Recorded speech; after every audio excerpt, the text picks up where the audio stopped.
Hope I do this right.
Come here.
Hello. Hey Felicia, how's it going? Good. How are you? Doing good. Coming on to get the meeting started. I'll do the accountability piece and then bring you in. Beautiful. I like it. How's your day going? Pretty good. How's yours? It's good. Good. Kind of weird All right. weather. It's hot, but it's like muggy. I'm not feeling it. Yeah, no, the muggy is what kills it. Yeah, it's It like really is. muggy that you're like, oh no. How have these been turning out so far? I haven't done any of these virtual, so. So yesterday was the first one that I hosted. A couple technical difficulties getting started. Okay. Yeah, it went fine after that. Good. It's funny because I haven't been on a ton of Zoom calls myself, but it was almost like when doing the class, I have my camera over here and my screen over here. I'm like, am I looking at the right place? I hope I don't look crazy. You know what I mean? Right. I know. I was like, Mara, how do I screen share or share video? She's like, well, just do a screen share. So I learned how to screen share this morning. So hopefully it all works. And if not, they get to hear me talk for a while. Yeah, same for me. Same for me. I did that yesterday.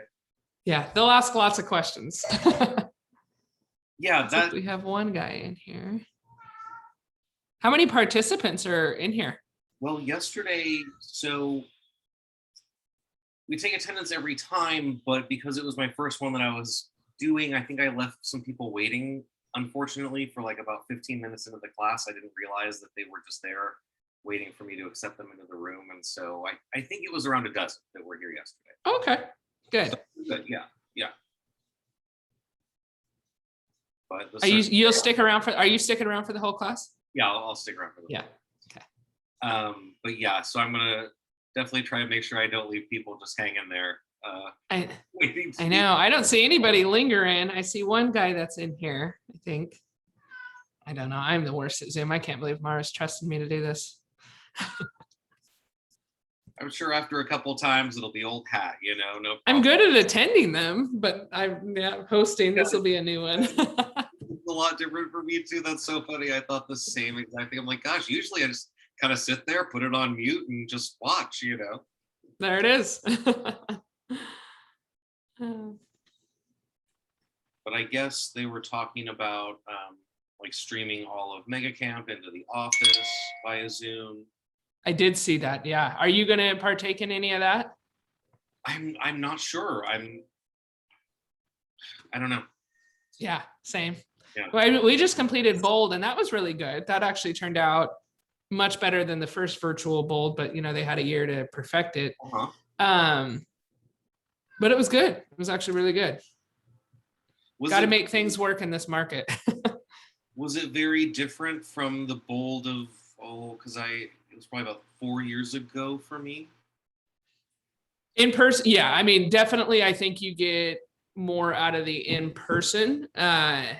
But I took Bold like right when COVID hit, and it was a disaster on Zoom. It was, I mean, I don't think really anyone even finished, but this time was good. I mean, she had breakout rooms all lined up, and I definitely think you get more out of being in person because it's a full day. These were Tuesday from 9 to noon, so they were pretty quick.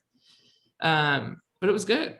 I stand by Bold for referral networks. I mean, that's something that when I first started KW, I was like, I don't know about that, but I get a lot of business from those Bold classes, which is good. Cool. Yeah.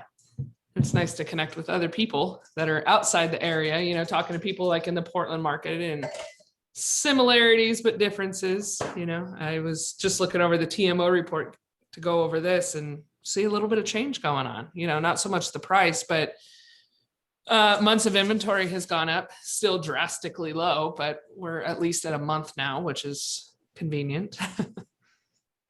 Gosh, that's so funny to hear, like a month. Whoa, that's I know.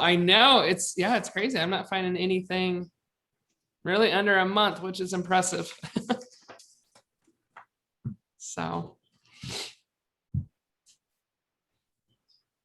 yeah, we'll probably give it till just a few minutes after. Yeah, no worries. So.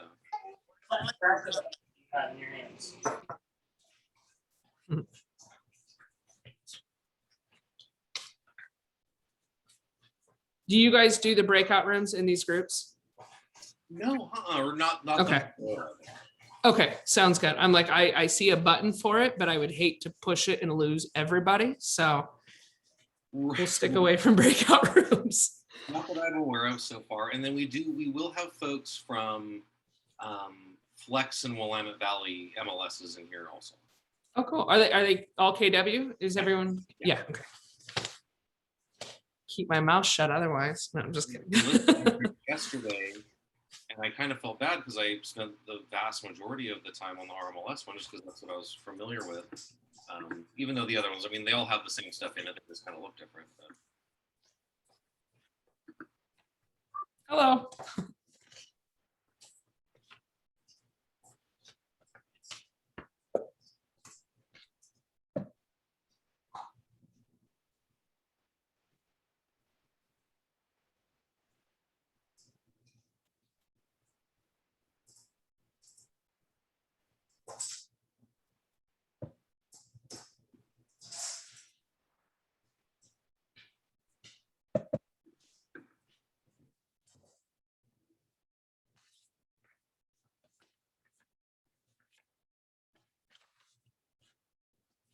I wonder when they're going to go back to doing these in person.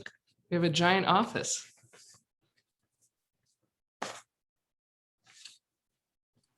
The new office is so fabulous. It is like It's really nice. to be in there. It's absolutely great to be in there. It is.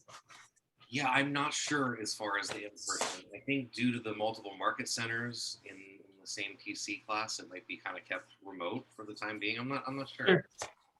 But I guess it could. I mean, we could always do a combination of in the office if you want to come, or on Zoom as well. Yeah. Right. I'm not much of a public speaker, so I'm all about this Zoom hosting for the time being.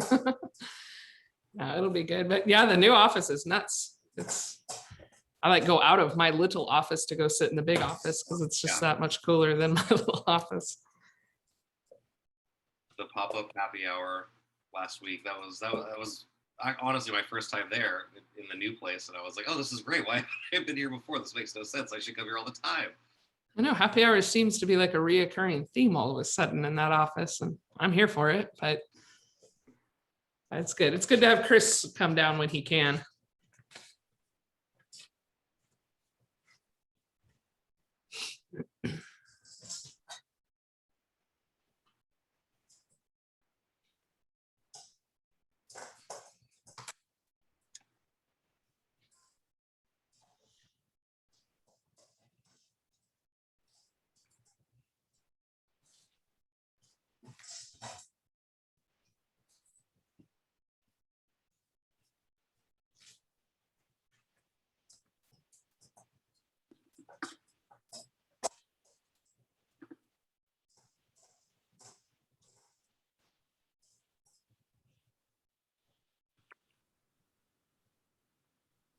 Jacqueline, hello. Hello. Hello. See you again. Just went to Ben Kenny. Wow. He does I don't know, webinars. It's through KW or something, Texas or something. Wow. That's what you were just up to? Yeah. I'm not tired though. I'm exhilarated. You made me panic. I thought you said Ben Kenny is on this call. Almost had a heart attack. Oh. Actually, it wasn't him, but the people he had were how to basically it was like about cold calling. So it was good. Oh, good. Good. I think it was called Setting the Appointment. That's what it was called. But it was on the phone. Yeah. And this is lesson number 7. How's it going so far for you Igniters? I remember. I know that laugh. Well, today I'll teach you how to win the buyers, hopefully. Okay, great. As best as I can. This thing. We got a baby on the call today. Can never start too young. I'm here for that. It's about the age I was when my dad got started, and now I'm in business with him. Nice.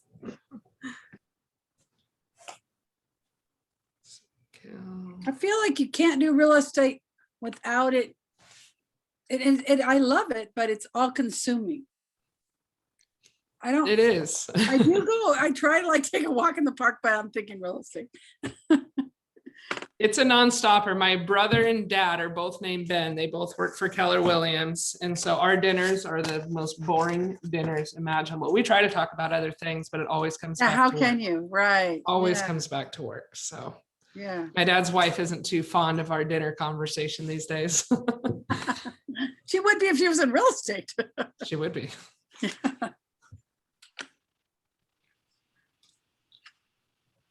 Well, we'll give it a couple more minutes, make sure everybody slides in. I think this is a good little turnout.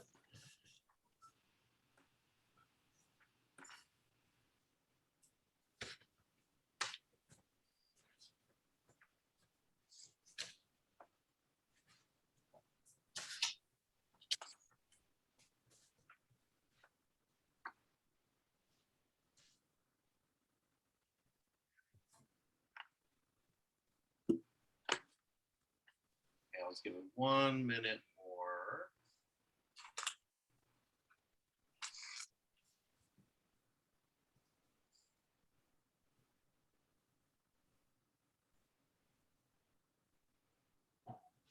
I think everyone that's here today was here yesterday. So I won't reintroduce myself, but just to give you guys my phone number one more time in case you didn't get it yesterday.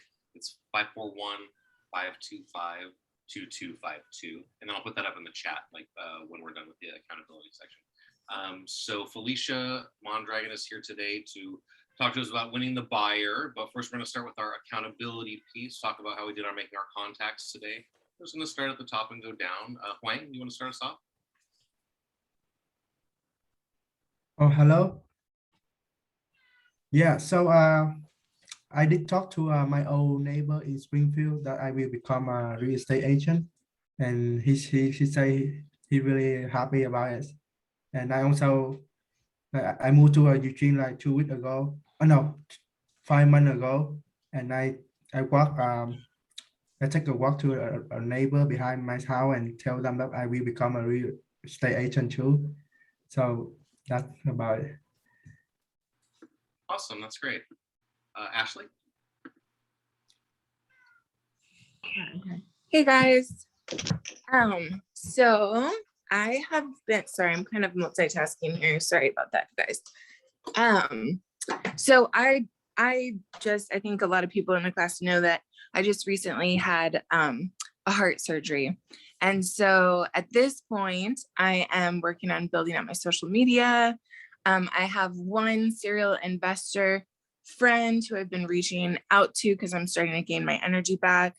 I'm working on building my listing presentations right now. So like getting all of that together and just kind of like dialing in my commands and all that. Like I'm just taking this time since I can't be kind of like out there that much at the moment to just like really build my foundation. Yeah, that's great. Doing what you can. Fantastic. Yeah. Yeah. Jacqueline? Oh, I thought I got away with already talking. Basically, I've been going to a lot of webinars. So I went to Scripps this morning, then I went to Command, and that really was, it cleared a lot of things up. And then I went to the seminar on setting the appointment.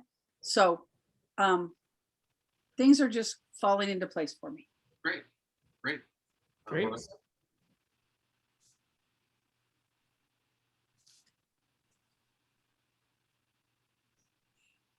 Marissa?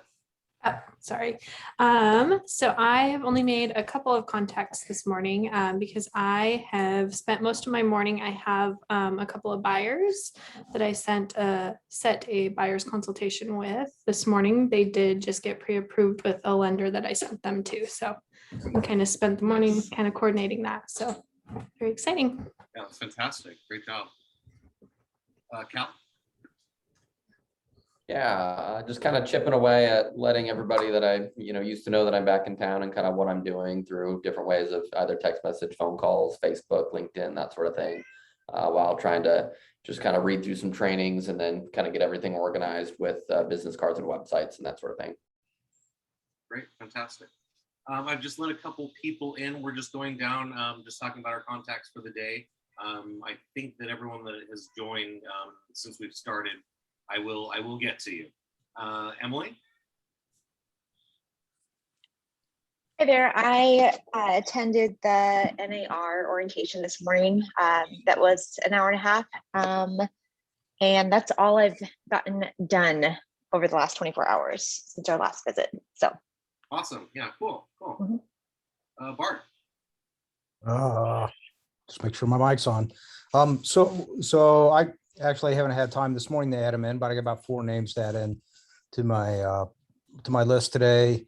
And I had a phone conversation and then I did have a good conversation with my barista there at Starbucks where she's getting kicked out of her lease that she's had for 11 years, she said. And she is thinking about being a first-time home buyer. So traded information with her, and I'm gonna try and get on the ball and kind of find a mortgage person that I like that can talk to her and let her know what her options are as a first-time home buyer.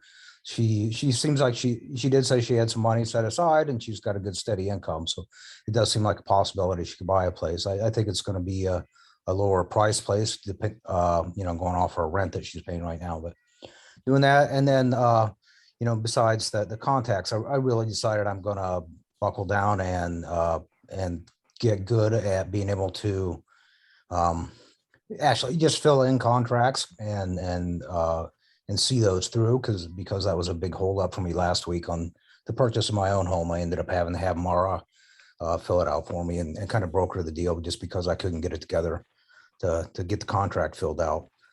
So I decided I'm going to put a lot of emphasis into that for the next few days, and then probably just practice over and over, being able to fill out the contract and then get it into the proper channels and through DocuSign and all that to make sure that when I do get a contract that I'm ready to go and know what I'm doing. So I really felt like an amateur by not knowing what I was doing on the contract. So. Well, I love that, making contact at Starbucks. That's fantastic. Yeah, thank you. Yeah. Hopefully that'll work out. So she's a good girl. So. Very cool. Very cool. Jake, want to go next? Hello, Aaron. How are you? Good. How are you doing today? I'm doing just super. Bumped into my old high school basketball coach yesterday, so he knows I'm in real estate. So there you go. And Awesome. Awesome. Yeah, that was fun. Gonna try and get out publicly with that 41-year reunion coming up this weekend.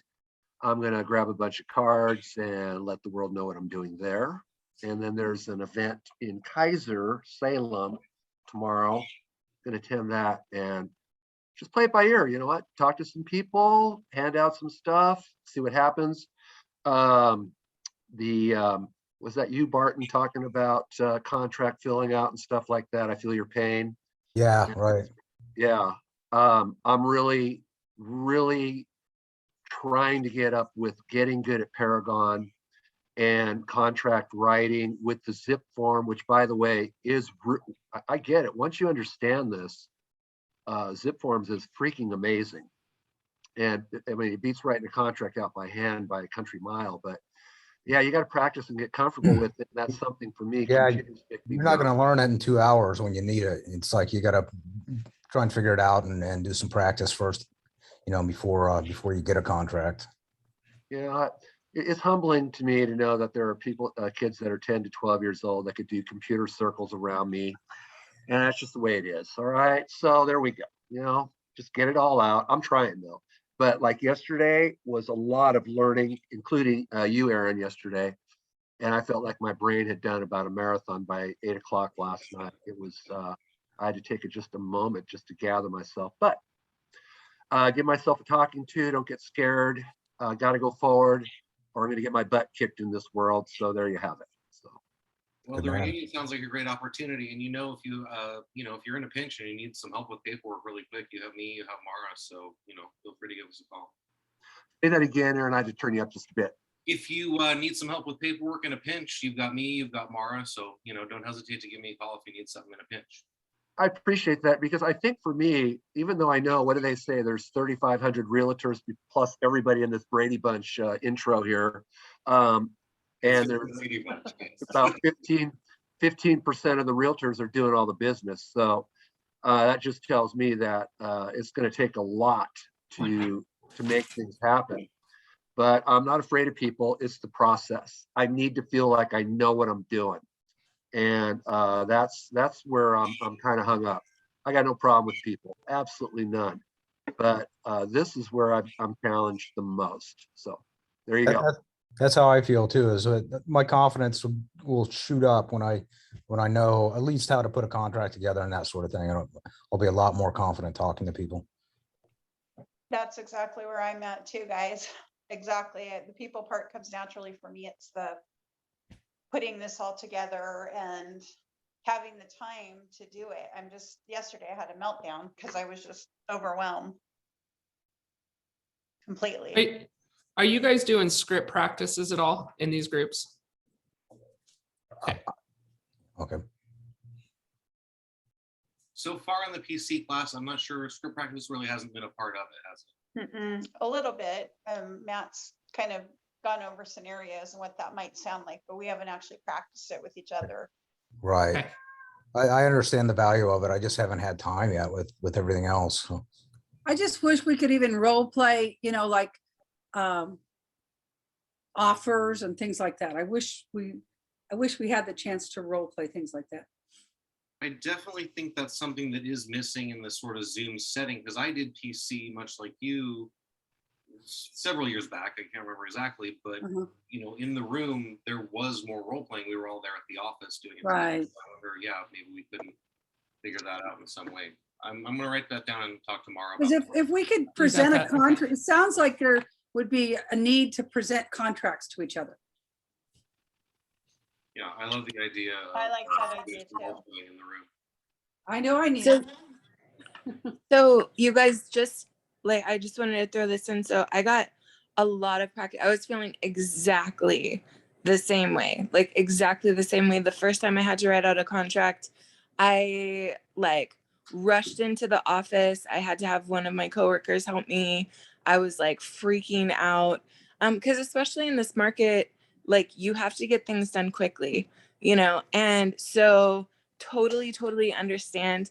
After I did a couple of them, I started feeling a lot more confident. And so what I would suggest is going on the MLS, pretending like you're writing an offer, and just go into Zip Forms and just like pretend like you're going to do it. You know, do that a few times. And I think that that will make you a lot more confident in it. Because for me, like I did it, well, we just closed escrow on a place for my clients a couple of weeks ago. But with those clients, they were working with a VA loan. We put in 6 different offers. So I got that practice with about 6 different offers. And now I feel like, okay, I'm good. Like I can do this, you know? But going backwards, I would, just like do a mock-up, like pretend like I'm going to do it, you know, and just get all the information off the MLS, pretend like you have an offer, like that you want to put in for your clients, and just like fill it all out, you know. It's my suggestion, but I feel you. It's overwhelming at first. Thank you. And I think you're so right, especially how your confidence grows, even after your first one, how much. Right. Real quick, just so I know, sorry. Have you guys done any Zip Form training at all? Yes. A little bit. A little bit? Okay. I'm gonna show you one little shortcut on Zip Forms at some point during this class. That'll make your offers a lot easier. I lost track a little bit of where I was going down, but if there was anyone that I left out that wants to share about their contacts today or any appointments they went on, please feel free. Oh, someone else coming in. Can you guys hear me? Is that Jesse? Yeah, it is. Yeah. So yeah, I made some contacts at the gym, ran into an old a gal that used to work at my bank, and she now works for the insurance brokerage I go through. And it turns out she's also, you know, she's in the market for houses. And so I let her in on what's going on in my life. I recently licensed and all that whole spiel. And it looks like we might actually be going and looking at houses next week. All right. Cool. Right on. Okay, well, with that, I'm going to introduce Felicia. Felicia Mondragon is an agent with Keller Williams Eugene Springfield. She's an experienced licensed real estate broker and a native to Oregon for over 20 years. Felicia has over 16 years experience in client relations. She's well versed in the tactics of buying, selling, and investing in real estate. So take it away, Felicia. Appreciate it, Aaron. Well, welcome everybody. Thank you for carving out time during your day to come to this. Real quick, Aaron, are they reporting numbers with you, with us? Reporting 10, are they reporting their 10? Are you guys reporting your 10-4s in these groups? Or are you doing all that electronically? Doesn't sound like anybody knows what this is. Okay, we're gonna skip that. Forget it. Okay. So today, I mean, the big thing for us is we're going to talk buyers. You're going to have a class at some point that's going to talk about listings, but today we're going to exclusively focus on finding how to get buyers and how to retain them, how to keep them. We know there are a lot of realtors out there right now. And as you mentioned, there's only 15% of them really doing the hustle, the good amount of work. So with that being said, standing out more than ever is crucial in this market. So, we have a few things today that we're going to set expectations for. And if at any point you guys have any questions or I'm not very clear on something, please raise your hand. I haven't taught a Zoom class before, so if I don't see your hand raised, feel free to chime in and talk over me. But yeah, I want you guys just to, be comfortable in what we're doing here. I know there's a lot of jitters. I had those same feelings when I started. I sat where you did 4 years ago, and it was a complete life change. But as long as you're comfortable and confident, they're going to listen to you. So those script practices, I made note, Aaron made note, we're gonna get some of those done in person. I think that is the number one beneficial thing for any new agent, is just putting yourself out there, getting uncomfortable, and the scripts are a great way to do it. You'll talk to the top producing agents and you go sit in one of their listing presentations, and it's not necessarily word for word, but it's those scripts. So they're written with thought, they're written with intention. I really am a big believer in telling you, if you guys have a chance, Bert and Jake, if you guys have a chance, do some phone calls with each other and practice those scripts over the phone. If you guys ever sign up for a Bold class, which I highly recommend, there is a lot of script practice, and some of it is over the phone. Your homework is doing 30 minutes a day with a random stranger that you met in Bold over the phone. So don't be afraid to pick up the phone with each other. I can see you all know how to use Zoom, so you can get some Zoom practice going as well. I will be more than happy to do Zoom practice. If anybody ever wants, feel free. I'll give you all my information, because I really think that's going to be a big confidence booster. It's amazing, just year after year, how my contracts have been written, and, with confidence. And I can finally, I'm at a point where I can say no sometimes. And that's a hard thing to do. So you guys are going to get there. Just do your practice, do your scripts. Today's expectations are pretty simple. Of course, finding the buyers, qualifying and scheduling them for a consultation, which it sounds like a couple of you are already doing. Educating your buyers, that's huge. That is absolutely huge, both listing and selling. I've worked with buyers and sellers before that I had no idea that's how that worked. So we all get it. We sleep about this. We dream about real estate, but educating your buyers is huge. And we're going to definitely go into detail about that. Scripts, learning and practicing your buyer consultation. So when you get in there, you could be half asleep and reciting this thing like it's no problem. So gaining that confidence, asking for the buyer agreement to be signed. So that is essentially your buyer contract. That puts them under contract with you. They can't go out and get another buyer's agent. And then setting the goals for next week and establishing the next steps. Since I am new to all this, I'd like to take 30 seconds and just hear a little bit about each of your backgrounds. Where did you come from? What did you do before this? And what got you into real estate? So Hwang, I'm going to start right up top with you here.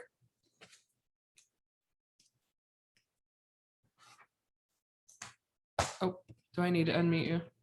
There you go. Okay. There you go, Hwang. Yes, my name is Hong, and I'm from Vietnam. Hwang, sorry. Yeah, I live in the US for like been 13 years. And my main job is I'm a nail technician for 5 years. So one day when I bought my first house, I really like my agent. So I try to get into the real estate to learn more the process of how to buy the house. Perfect. Good. Thank you. Ashley, are you there? Here. I'm here. Hi. Hi. Okay, so my business got hit pretty hard with COVID. I was a paint instructor, had a business called Pure Life Designs that relied really heavily on venues. And so there was that. And then also I had actually been a server for a long time and restaurant manager for a long time. And so I was always really good with people, always really comfortable with that. When we did buy our house, I thought about real estate, started thinking about it a lot more, but it was really during like the COVID transition that I was like, okay, my business, I don't have my business right now. And so I'm going to take this time to study, get my real estate license. So I got my real estate license back in early April, and I've done a couple transactions, and then unfortunately had a big surgery. But we're getting back rolling again. So Good. yeah. Well, I'm glad your surgery went well and you're back on your feet. Thank you. Good. All right, Jacqueline, how about you?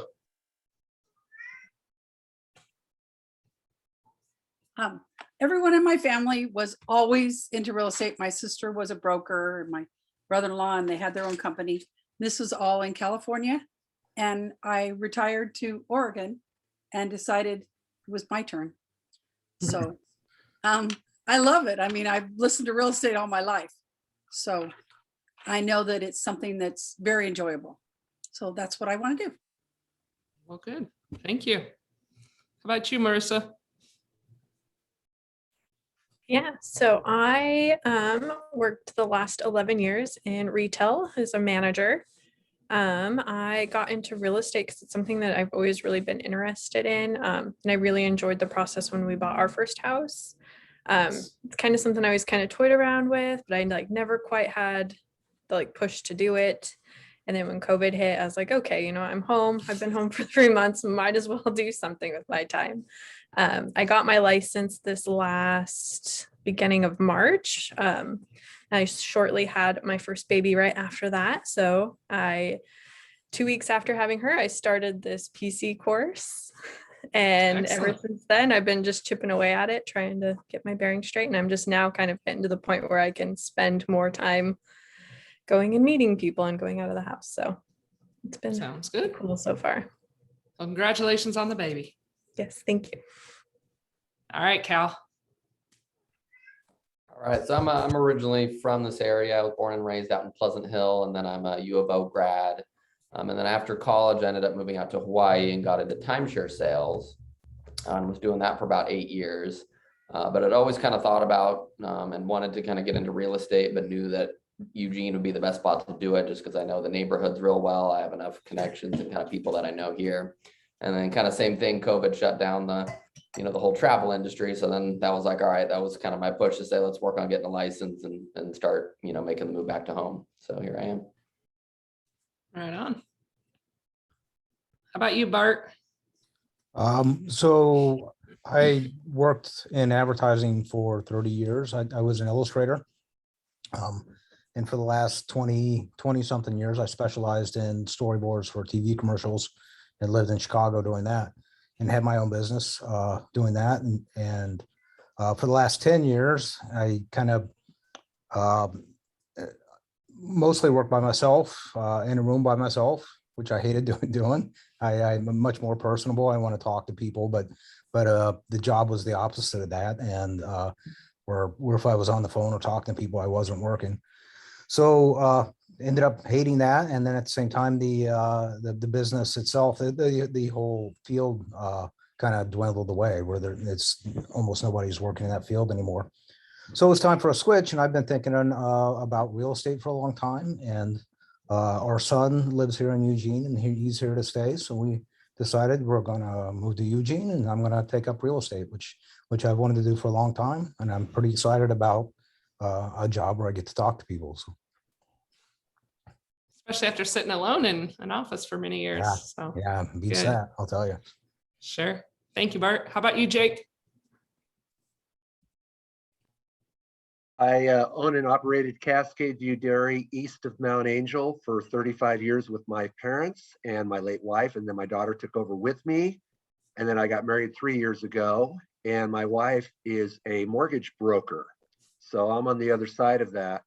So in all of that, it was tough to have to say goodbye to my business, and we liquidated in its entirety, but it put us in a better than okay position in the world I came from, which is extremely difficult right now. So that said, I worked on getting my real estate license last year, splitting my interest between doing the tutorials and selling off all of our properties, cows, everything. So I'm very blessed that we came out and we got everybody paid off. I'm not destitute, but I'm not opulent. So in this, my goal certainly is to have clients do, get them into homes, but I want people to be happy when they open that door. I know what it's like to be crushed by anxiety of running a business and wondering how you're going to make it. And I don't want anybody to get into a house that they can't reasonably afford. And so my wife encouraged me to do the licensing, which I got at the early part of May. And so I'm learning from two sides. I'm trying to learn the technology because I avoided computers as long as I could. And so I've got to get that part down. And at the same time, understand all of the moving parts that are involved in this world. It's huge. It's way bigger than when I bought a house in the mid 80s. Couple of pages. Prices have gone up just a little bit. Oh, yes, they have. And it's all good. It's all good. But I've gone from a barn to a building and being my own boss and, dealing with all of the hurdles that you do in the ag world. But now you've got a whole different table now. So at 59, this old dog has to learn a new trick. So I'm trying to glean what I've got from my past and inject it into the present and hopefully the future. Good. Thank you, Jake. You're welcome. How about you, Kimberly? Okay, I'm unmuted.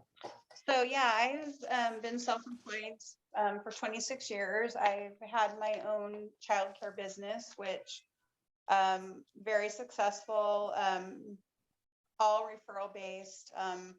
Nice. And then COVID hit and I got the state shut daycares down, and my mom also died in April.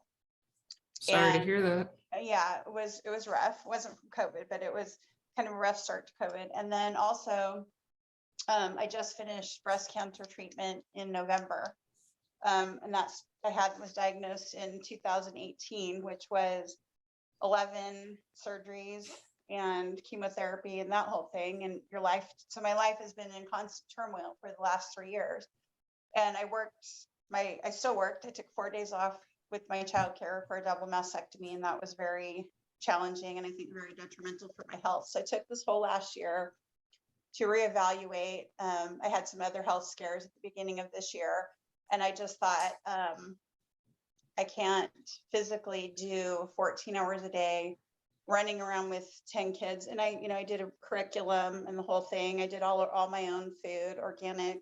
And it was just, couldn't do it. I thought, I cannot go back to this. I need to put my health first. And whatever I do, my health has to come first. And I need to be in a position where I can say, I need today off.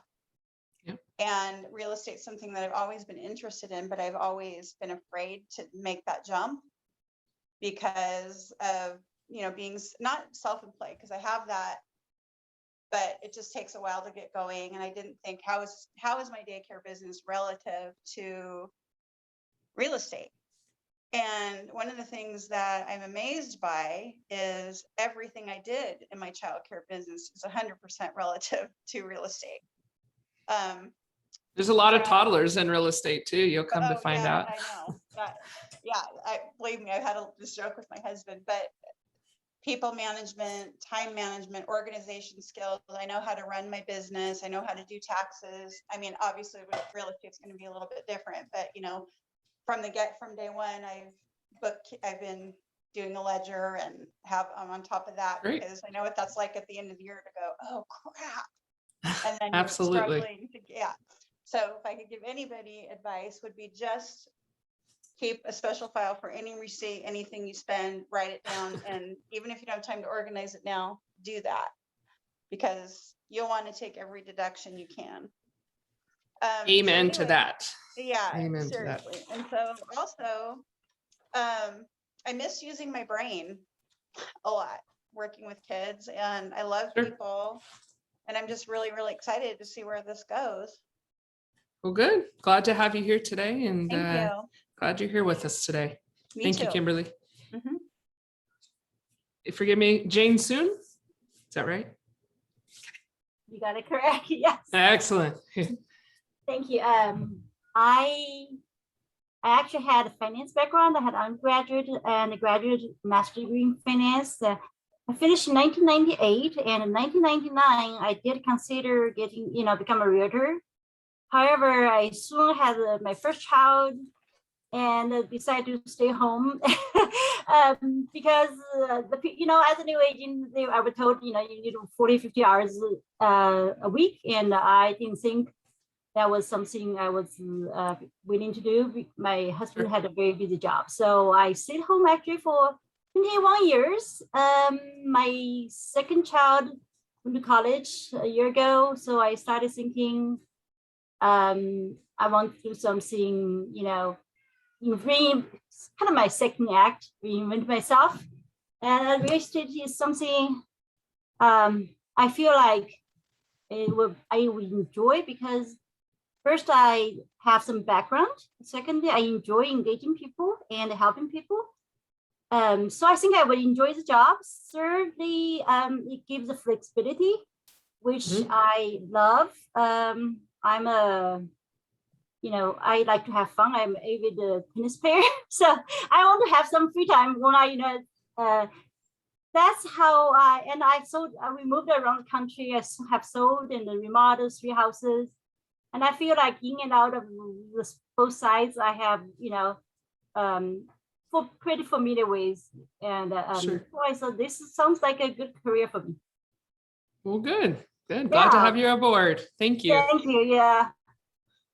Jared.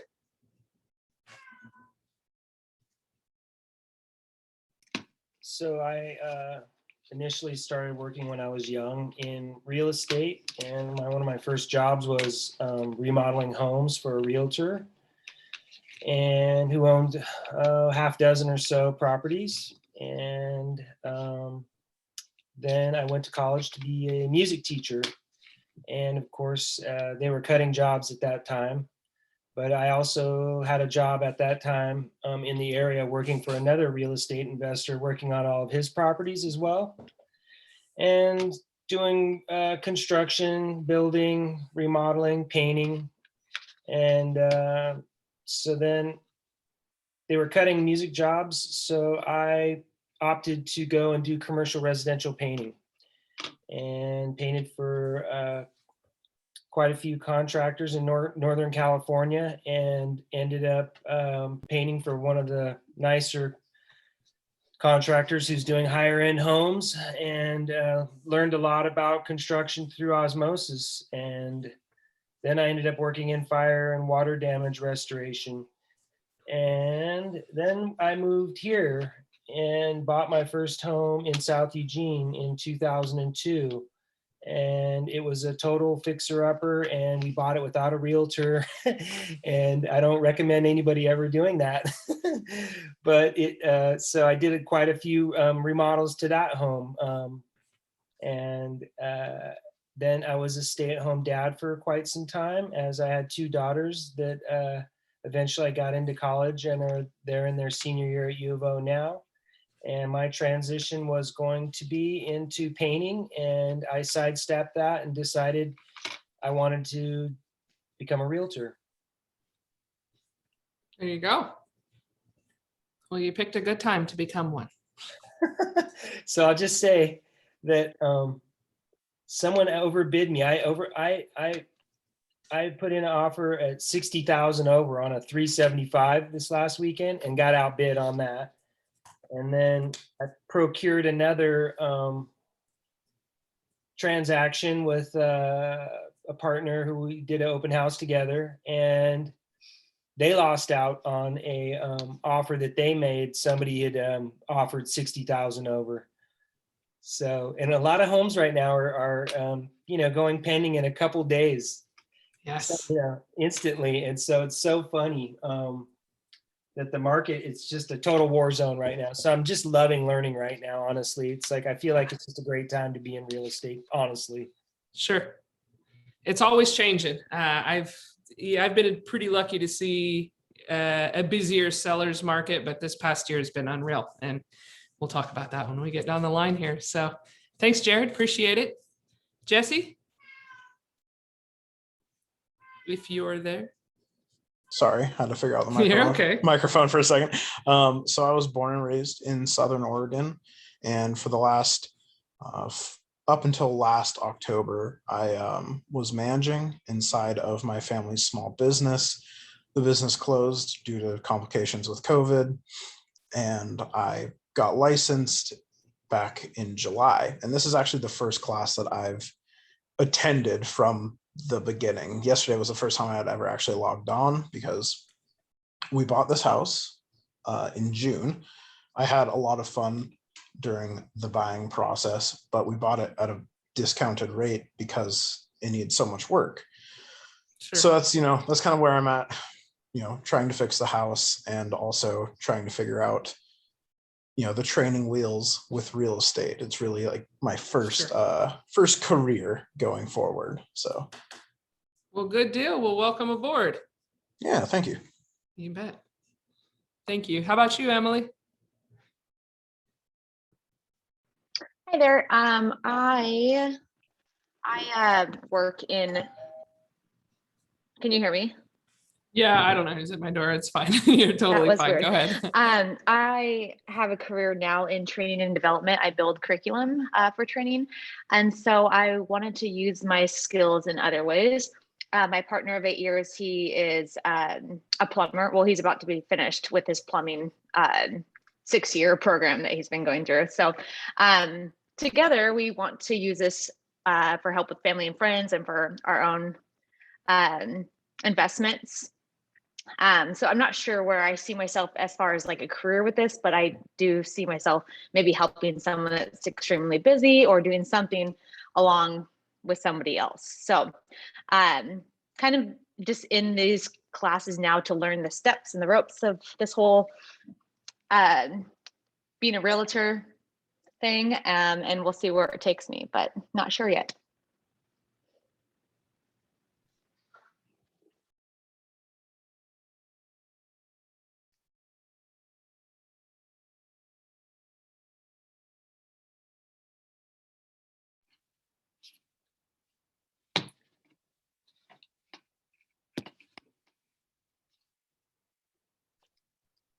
I think you're muted.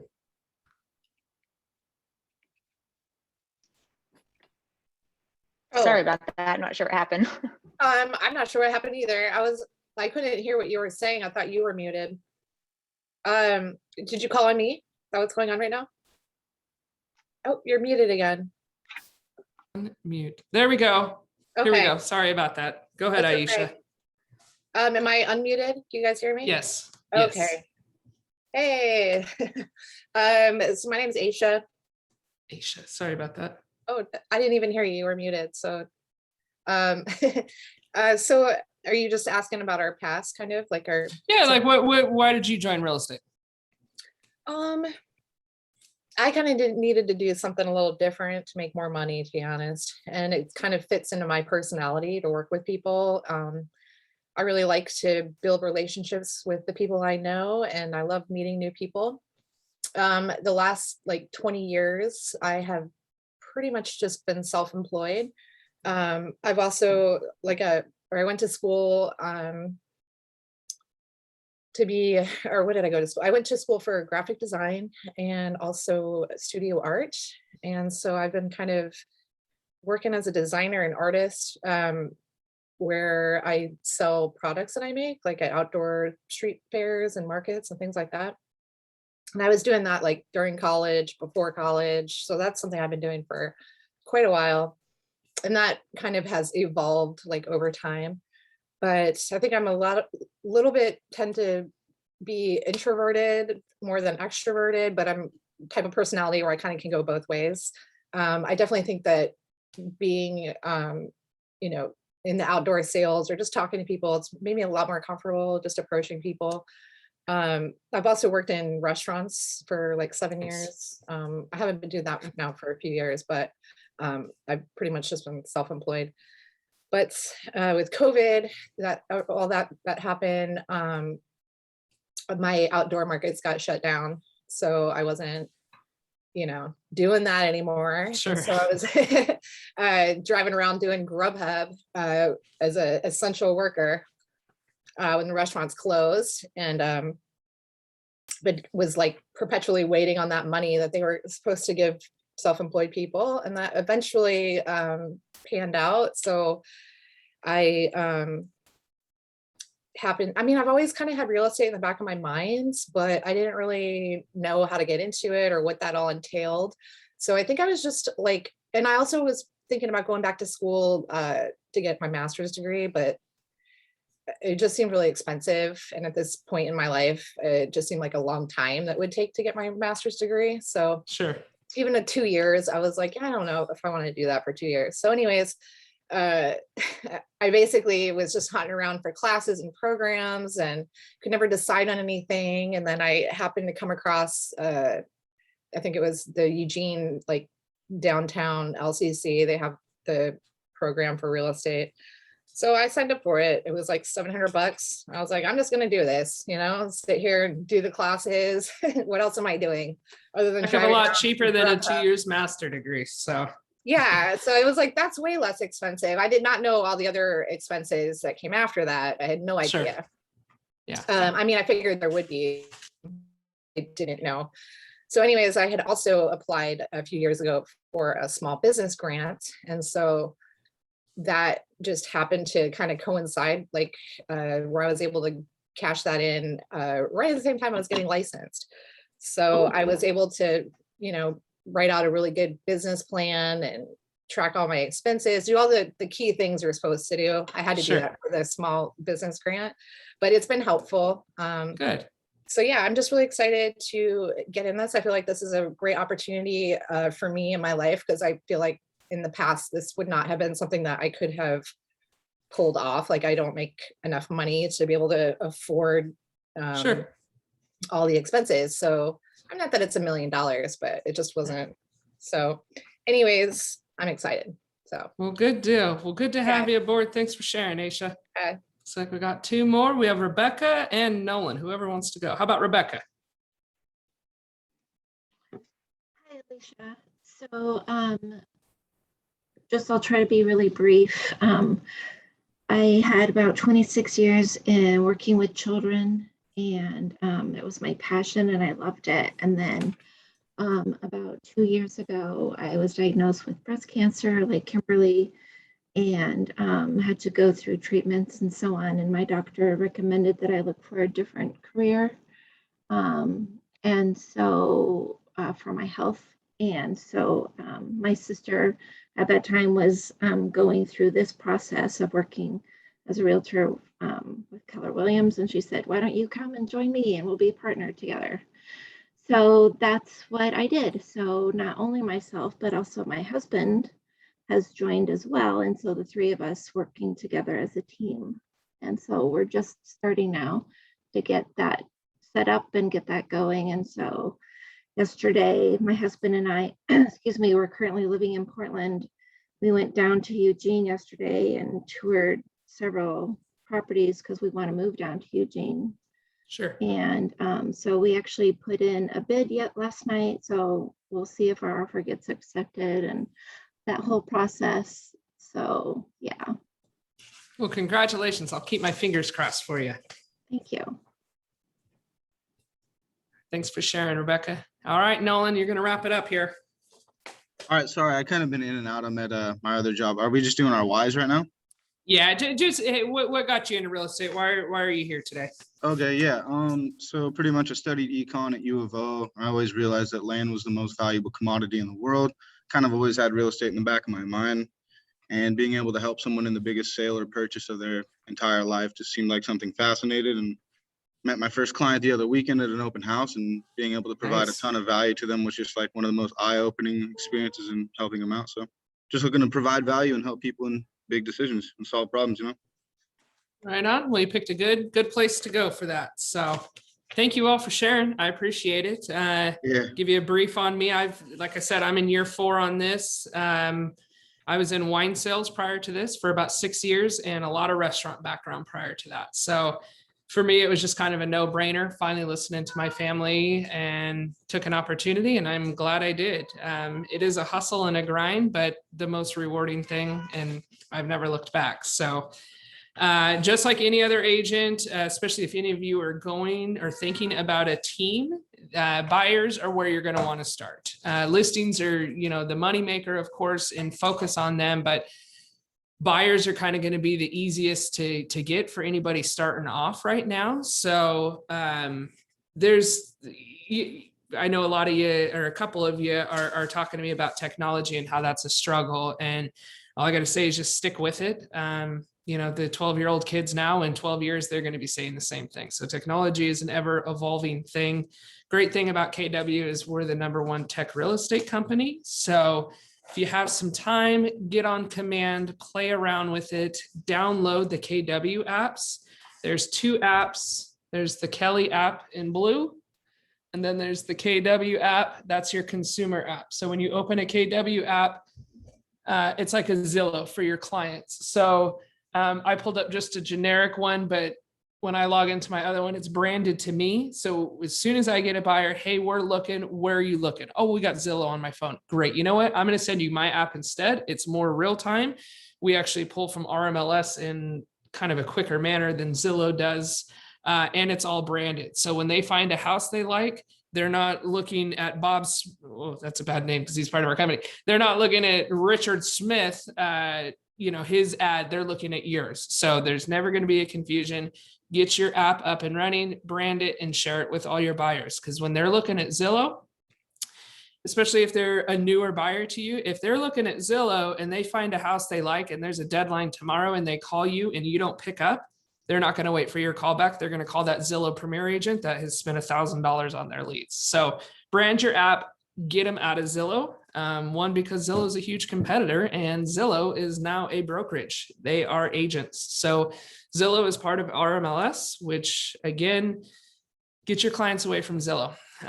When you let them go that route, you're giving them to your competitors. So we're going to talk about, where do you get your buyers? I know a couple of you have talked about, we've gone to the gym, we've gone to Starbucks. There's a lot of other places you can get your buyers, and a lot of it's free. So social media, I would highly, highly, highly, highly suggest that be one of your first steps, is creating a business page. I have a personal page on Facebook. I also have a business page.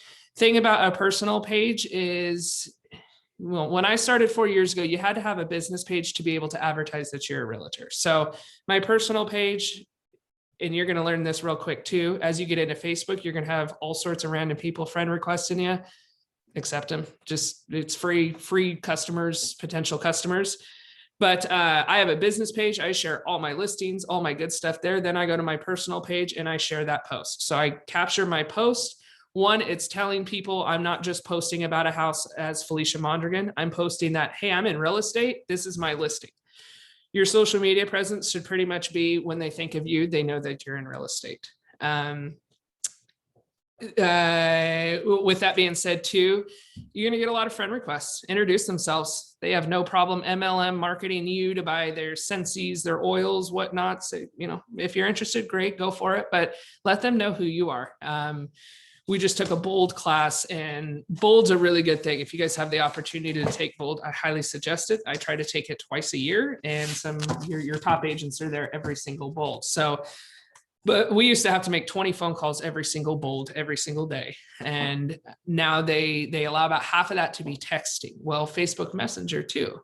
I went through and I sent 1,800 messages to the random people on my friend list, letting them know, hey, thanks for being my friend. I don't think we've introduced ourselves. This is what I do. If you ever, you know, and a lot of people say, don't write back, which is fine. But it's free. It's free. So you're wanting to get buyers, go on your Facebook, go on your social media. If you're an Instagrammer, LinkedIn's a nice one to have too. I think in the profession that we are business professionals. So everybody should have a LinkedIn. And another thing, if you're not on Facebook, or this just isn't for you, or you don't want to make a business page, at the very least, get into the referral groups. There are lots of referral groups all over Oregon. There's Bold referral groups. You do have to take a Bold in order to get into that. But I kid you not, that Bold is about 30% of my business. You meet Bold people from Washington, Oregon, Idaho, but Bold is a big one. Get yourself in these Facebook groups. And if you're starting off and you're got some time to kill, keep searching Facebook. every so often, about once a week, I'll get a click. 2 people have tagged me for a referral for a Eugene-based agent. So get on there, be present, make a presence, and start engaging with other realtors, because I just, referrals are a big one in this industry. So social media, you find your buyers there. Start taking your vendors to coffee. Everybody should have 2 good lenders in their pocket. I have a credit union lender, and I have just a basic lender. It's important to know who your lenders are. One, so you can trust them. I have worked some of the most disastrous deals thanks to another lender. I've lost deals on the very last day thanks to lenders. So know who your lenders are. If you got a new buyer that is working with Rocket Mortgage out of New York, get them a local lender. Local lenders know the market, so they're going to understand a heck of a lot more. Your people like Rocket Mortgage, hours go till 2 p.m. our time. So get a lender, take your lenders out to lunch and start establishing relationships with them. They should also be reaching out to you. Escrow officers are also a good way to start setting things up. I have 2 preferred escrow officers that I put on every single contract, and they give you business. Vendors, pick up a yellow page and start establishing relationship with vendors. Everybody should have a plumber, an electrician, a handyman, whatever it may be, a well guy, a septic guy. Start connecting with your vendors. Something that I did, because it was very hard for me to get certain vendors on the phone, is, hey, I'm creating my website. I would love to be able to have, or I'd like to feature my preferred partners. Would I be able to take you out and see if that would be a good place for you to end up? Most people aren't going to say no to free advertising. So if you can't get anyone on the phone, make it about them. Hey, I'm just looking to help others out in my community. Can I take you out for a cup of coffee? I'm recreating my website. It's going to be fantastic. And I want to have people on there that I can trust. Can I take you out? Yeah, like I said, not a lot of people are going to say no to free advertising. Servicing buyers, it's inexpensive for the most part. Now, if you're getting these buyers that, I had a buyer last year, I showed her 116 houses and we made 13 offers. So it was brutal last summer.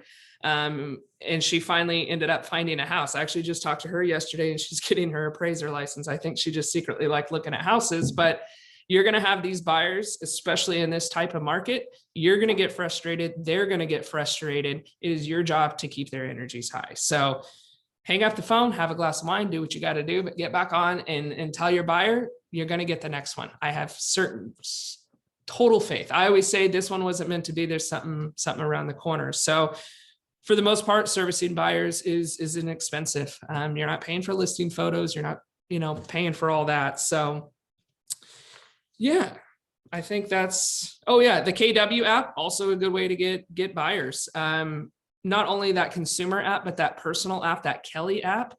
I kick myself in the head because I've missed 3 referrals off that Kelly app because I don't check it enough. So that Kelly app is super important as well, because an agent in Montana will send out a broadcast for an agent in Eugene, and whoever snags it up gets it. So stay on top of Kelly. That's also a good one for you. I have a quick question for you. Sure. So is that Kelly app still working for you right now? Because it doesn't work for me. And when it doesn't, like, I get nothing from my command to my Kelly app. And when I contacted the tech person there in Eugene about it, he said he contacted the developers of the Kelly app and they're not supporting it anymore, is what he had told me. Oh, well, let me follow up with Morgan and get back to you on that one, Bert, because that's the first I'm hearing about it. Because I would like to use it. It just, for me, it's not working at all. So let me get a hold of Morgan. Aaron, have you heard anything on that? I haven't. No, we'll have to. Okay. Stay tuned on that one, everybody. Stay tuned. I'm confused on what because I thought I had downloaded the Kelly app. I haven't even seen the Kelly, an option to download the Kelly app in the command. Like I just have the KW consumer side app. I thought that was the app we were supposed to download. Let me pull up my phone here. Let me see. Well, if they're no longer supporting it, then I've definitely seen directions, It's the light blue KW one. Okay. Is there something in command that's about the Kelly? I'm not sure if it's detailed in command. Has Okay. has Morgan Heitzma, do you guys know who that is? That is our tech guru in the office. I'm gonna follow up with Morgan after this and have him follow up with all of us on this group about Kelly. Morgan is the tech guru. So if you have questions about how to navigate it through, he teaches, I want to say on Wednesdays at 10 a.m. is Command Basics every single Wednesday. That's something definitely to take note of as well. But let me find out a little bit more on Kelly before I tell you more about that. Perfect. So yeah, so finding buyers, again, the world of the internet has changed things drastically for how people find buyers. When you're picking out a website name, be creative. My website name is realestateforsalein.eugene.com. So when people go to Google and they put real estate for sale in Eugene or Springfield, my site is one of the first ones to pop up. So when you're creating a site, my very first website was Felicia Mondragon at kw.com, or Felicia Mondragon Realty, whatever market leader gave me at the time, and nobody was searching these things. So think about a good name that's going to pop up, that's going to fit in the Google search history. If you guys are creating your websites, Command's a good way to do it. Market Leader, you can pay people to do that. I don't think it's a bad thing for paying people to do your website.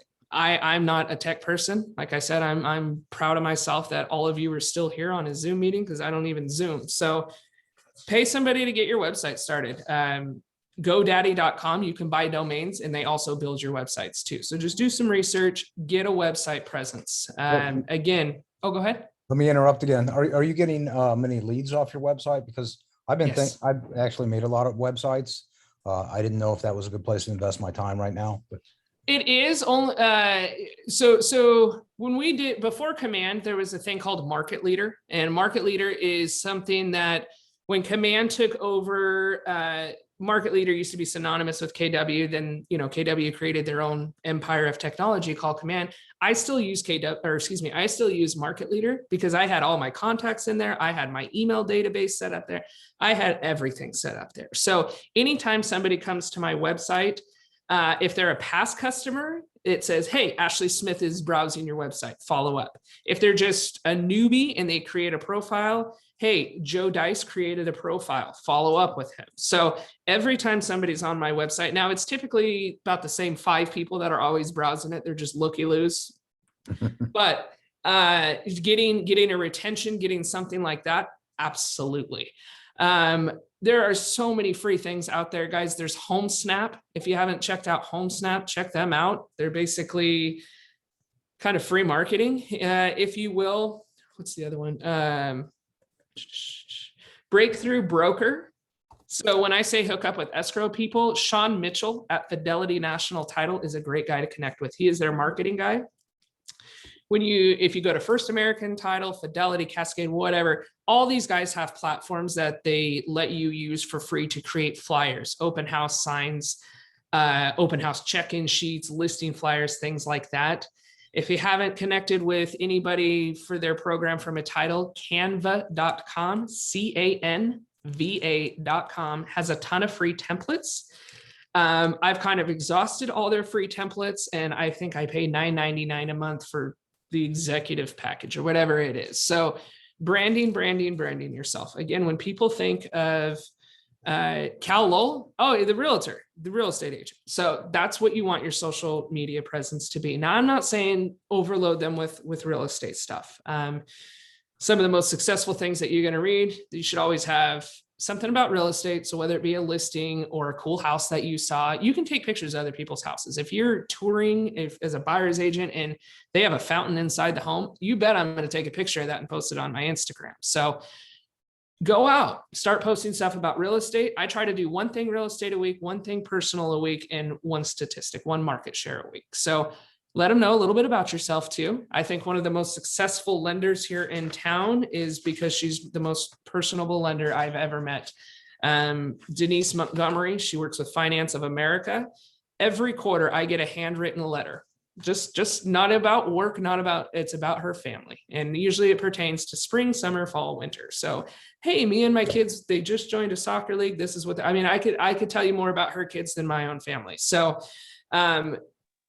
be there for a real estate lead, but be personable. You know, don't be the marketer where, oh God, block him or hide him from my feed. You know, be personable, make connection. Can I ask about your Facebook posts that you were talking about? Do you do that on your personal page or your business page? I typically don't post much on my personal. It's a lot of share. And the reason for that is I have an Instagram page that's personal and I have an Instagram business page. My Instagram personal page is what I use just for my everyday life. Like I said, I have more Facebook friends now than I had ever before starting real estate. I would say I probably know about 5% of my friend list. So me personally, I don't post a lot of personal things on my personal page, but I always try to share from my real estate page. So Felicia Mondragon is sharing Felicia Mondragon Real Estate's post or whatever it is. I don't know a lot of people on there, but my Instagram is, I have a business page, but my private one is private. You know, I don't let clients and all that. I mean, unless you're a good client. According to NAR, 88% of their buyers purchased their home through a real estate agent. Now that was back in 2014. So I'm going to say that probably has changed just a little bit. And the reason for that is you can buy a car online, you can buy a house online. I would never, ever, ever recommend either of those things, but that's where we're getting back to our competition again. So again, Zillow becoming a brokerage, that's a pretty big thing for us. You know, you got to think, one of my very good friends, she just went to Redfin. She is now a Redfin agent and she works for 1%. So she gets, you know, pros and cons, but to me, I'm like, you're devaluing our industry, you're devaluing yourself. So, 88% of them went through a real estate agent. 40% of their buyers found their agent through a referral through a friend or family. So again, let everybody know. Be that annoying one. My poor mother has 2 children that are both realtors and we both market our moms. So let everybody know. Again, you know, there should be about 1-2 realtors a family and you should be it, even if they're out of state. Referrals, guys. Referrals are the easiest money you're ever going to make, and it's 25% for you to have to pick up the phone, look in your app and find an agent or broadcast a referral opportunity on Facebook. Always do it with confidence. Oh, you're moving to Wyoming? Oh, I got a couple great agents out there. Let me set you up with them. And, you know, of course, then I'll go on the back end. Hey, who do I know in Wyoming? Get 2 or 3 of them. Let your clients interview them. But even out of state, hit them hard because 25% referral fee, some pretty easy money to make right there. Only 12% of buyers use their past agent. Why do you think that is? Why do you think out of 100% of buyers out there, only 12% went back and used their previous agent? The agents aren't staying in contact enough. Who else is selling their house then? The Not person you. who's staying in contact, yeah. Yeah. So by you not retaining your clients, it's again, it's such an easy thing. We're in such an easy technological world. Once a month, I sit down and I spend an entire day doing email campaigns because I cannot for the life of me at Thursday spend 10 minutes to do my Friday campaign. I will miss it. I will miss it every single week. So once a month, I block out an entire day and I do like 3-4 months worth of email campaigns or marketing or whatever it is. Time blocking is huge, huge, huge in this industry. You don't time block, it doesn't exist. I know I keep going back to Bold, but they have some pretty cool laws. And my favorite one, and it's always resonated with me, is if it's not on your schedule, it doesn't exist. If it is not on my calendar, I will not remember you. This is what my calendar looks like on a month-to-month basis. If you're not in there, I'm not going to the appointment. So whether you're a calendar person, whatever it is, start time blocking certain things. Time block every single day for lead generation. I like lead generation about 9-10 o'clock. That's my forte. By the end of the day, I'm tired. I could be a little cranky, whatever it is. So are a lot of other people. So if you're calling people at 4 or 5 o'clock trying to sell your services and they're just getting off work, I would aim for a better time personally. But yeah, stay in touch. Now, if they are an absolute horrendous buyer and they harassed you and they were mean to you, maybe let that go. But keep them in your database. Maybe they're a referral down the line or whatever it is, but staying in touch with your database is so extremely simple. Between email campaigns, Trenda in the Eugene office, Levette is the marketing person. She does little postcards. Start there. Oh, I only have 12 addresses. No worries. Start there. It's a free sub. I've seen if I had one lying around. This month, it's like a free ice cream bar from Euphoria. It changes every month, but it puts you in somebody's mailbox. I go an extra step. I handwrite addresses and I do them in fun colors. So when my postcards come through the mail, if I get a piece of mail, it doesn't look just, like a postcard that someone's going to throw away. It's like I took time to handwrite things. I think handwritten notes go a long way. I try to do my handwritten notes about once a quarter now. That's something that Finance of America person has taught me. So, and then 9% of buyers found an agent visiting an open house. I would almost say that's a little bit more. Open houses are a great way for you guys to start out. It's free buyers. It's free buyers walking through a door. It doesn't get much simpler than that. They're clearly there for a reason. They're there to buy a house. I just did an open house 2 weeks ago, and every single person that told me they had an agent, not one agent showed up with them. So I'm not saying you need to go to your open houses with your agents. Would I ever let my clients in the hands of another agent? No. Now there's going to be times that you probably can't make an open house, and that's fine. But trusting your buyer, and do you have your buyer's trust where they cannot be swayed into going with another agent because you're not there? I got 2 buyers that way last week or 2 weeks ago. You always have to ask, are you working with an agent? Yes. Oh, okay. Well, here's my card, pass it along to your agent. Those people called me, said our agents aren't doing much. Will you work with us? Did you sign a buyer broker agreement? Nope. So we'll get to that and why that's important here in a minute too. But open houses, all your top agents, Stephanie Coates, take down that name. Stephanie Coates always has people doing open houses. She is one of the top agents in our office. Put out a broadcast. If you're not on Facebook, get a Facebook for the simple fact and follow our Keller Williams Facebook group. There's constant postings. Hey, who can do an open house for me? Who can show a house? Who can, whatever it is, open houses. And now that COVID's on the downturn, open houses are a big thing right now. I was very surprised at my turnout that I had. So get your open houses done. So referrals, open houses, social media, lenders, vendors, Facebook groups. Sorry to interrupt, but where did you find those stats? Is that like in the Ignite binder or? Yeah, so I believe page 11. I have an Page instructor, 11? but I think we're all on the same pages here. Yeah, page Okay. 11 there. Gotcha, thank you. You're very welcome. Lead generation, we talked about that. Very, very important. Someone's not going to call you asking to buy a house today. Down the line, yes. Today, probably not. They're not going to Google a phone number and your number is going to pop up. So making those calls, guys. I know it's uncomfortable. It's still uncomfortable for me, but I don't do it. I don't get paid.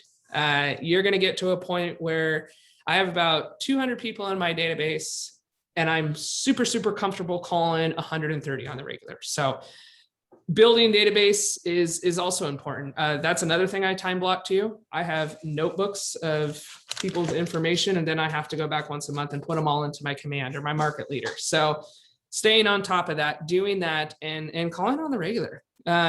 Calling, texting, snail mail, email, those are all great things to do. 33 touch, that's kind of what we should be doing. You should have 33 touches a year where you're communicating with your client. I'm a big holiday person. I love the holidays, every single holiday. So I try to do something fun for every holiday, whether it's, if I know you have kids at Easter, I'm going to tell you to come by and get an Easter basket in my office. You're going to see what these teams do and some solo agents come the holidays. There's a couple agents in our office that are just religious with pumpkin pies. So Stephanie Coates, that's one of them. About every year she goes and gets 1 or 2 pallets of pumpkin pies at Costco, sends a note to every single person in her database. Hey, I have your pumpkin pie waiting for you. Hey, I'm going to throw in a can of whipped cream though, if you can whip out a referral. Easy as that. And that girl just bangs it out. So think of easy. I'm not saying you need to go buy pumpkin pies for everybody, but stay in time with people. Again, it doesn't need to all be real estate 100% of the time, but you want your trademark logo on whatever you're sending. Here's me. I always throw in my business card. Just for fun. Pick your teeth if you need to, but always throw your business card in. But yeah, doing your daily calls. I mean, you're not going to find anybody without it. So you don't know where to start on your Facebook. I guarantee you have people that you've never talked to on your Facebook. Pick up the yellow pages, find a vendor, make vendor connections and take them out to coffee, keep your relationship with them. Now, if they're a bad vendor, don't keep your relationship with them, because there's nothing worse than saying, hi, yeah, hire Steve. Well, he blew out my crawl space because he's not going to plumber. But making those connections, call your title people. Title people should be reaching out to you. And if they're not, start making some calls. Ask me who you should be talking to. I think First American Title's a nice one to have a connection with. Sean Mitchell at Fidelity. They do great stuff for new agents. So connect with both those people. I am going to try to share a video with you. Let's see if this will work.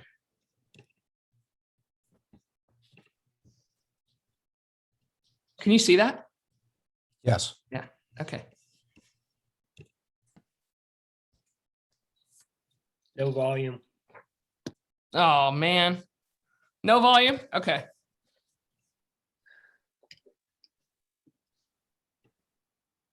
I have no idea how to do that. So we're just going to stop that. And when you all take a technology class, I should probably take one too, so I know how to do such things. So guys, go to KW Connect. There are videos on there for you to watch. Can you hear me? You can all hear me? Okay. KW Connect has a lot of good tutorials, a lot of things you should watch. That video, it was a 2-second thing about find the motivated. And what we're talking about there is there are buyers out there that we classify into 3 different levels. They're an A buyer, a B buyer, or a C buyer. C buyer, I have a couple C buyers. I have a C buyer who is one of my very first clients from 4 years ago, who still has not bought a house. And he wants a house that doesn't exist here in the Northwest. So he's my C buyer. He's still on my marketing list. I still send him stuff. I want him to know that I'm, when I'm very upfront with people, I always tell them, hey, this could take, especially with listings, I'm not ready to list for 4 months. I'm so sorry. I'm not selling your house, or I am selling your house. It's not my house to sell per se. So always work on people's timeline. There's nothing worse. And this is big bad feedback from people working with realtors. They were pushy. They pushed me. I always tell my clients, will we like this house? I don't know. We kind of feel like there's nothing else out there. I always say, it's my joke. I don't want you to call me in 5 years upset that I let you buy this house. If you don't love it, don't do it. Don't do it for me. So always, reassure them you're on their time. You're going to get paid eventually, but you're on their time. You may have buyers that disappear for 3 months. That's been a big one for me with COVID. I've lost about 10 buyers this year that multiple offers, we're over. We're done. My wife is depressed. Her heart has been broken. She wanted that house on Terry. That was the last straw. Call us in 6 months. You do everything you can to try to get people to buy now. Well, interest rates, they're not going to be there in they'll be there, but they could be drastically different in 6 months. So trying to keep people motivated is a huge one. And especially in a market like this, you will luck out. You may have a buyer that gets acceptance on the first deal. That's fantastic. Congratulations. I'll buy you a beer. Other than that, you're going to just need to be motivated. I tell my clients, I am not there just for the good calls. You can call me crying. You can call me pissed off. You can call me excited.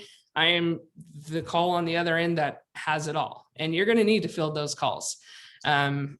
There's going to be unexpected circumstances. COVID was one of them. I left work on a Sunday and never went back to my office for 4 months, and our office shut down. So you need to be on the positive, motivated side. If you're having a TikTok, get off the phone.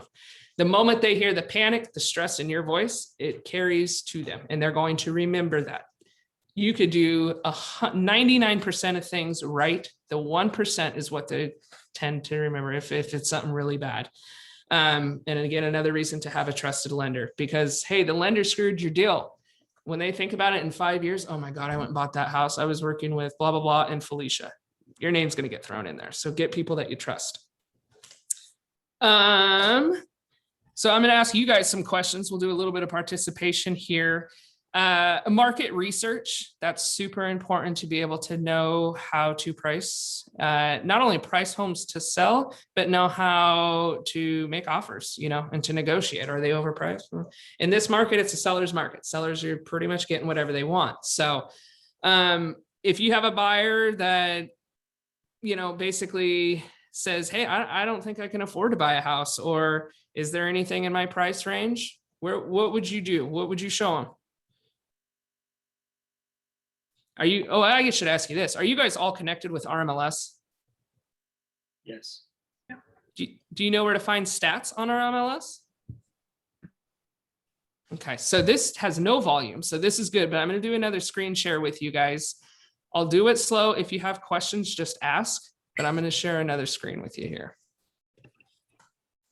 So if you're on RMLS, can you all see this RMLS screen? Yes. Okay. So we'll start from the beginning. So if we're at RMLS and we're just logging in here, statistics here at the top, if you pull that down, there's a lot of different things going on up here.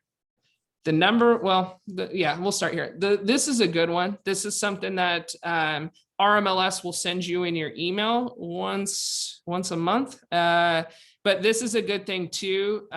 All the title companies like to brand this thing with your information, with the title information. So you can do all areas.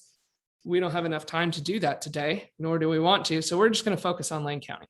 So this is going to pull up a market action here. This gets published every single month. This is what Zillow pulls. This is what Redfin pulls. Everybody that pulls their data on blah, blah, blah, what's been sold, this is where they're getting it from. So this is something that I try to really, really hone in on once a month. When I send out my postcards, my little postcards for free ice cream or whatever it is, first blip is what I'm doing personally. We're all good and the cat's doing great. Second part are a lot of these stats. Hey, new listings increase. If it's a buyer, I'll put this. Hey, Bob, your new listings increased 23% from last year. So I know you're really frustrated, but those people last year, boy, they probably had it a little bit worse, don't you think? Inventory, this box here on the right, this purple box that's blocked out. So let me get my paper copy. That's a big one. Those numbers are a little horrifying, to be honest with you. The average month of inventory is about 6 months, 3 to 4 realistically. We're looking about less than a month of inventory right now.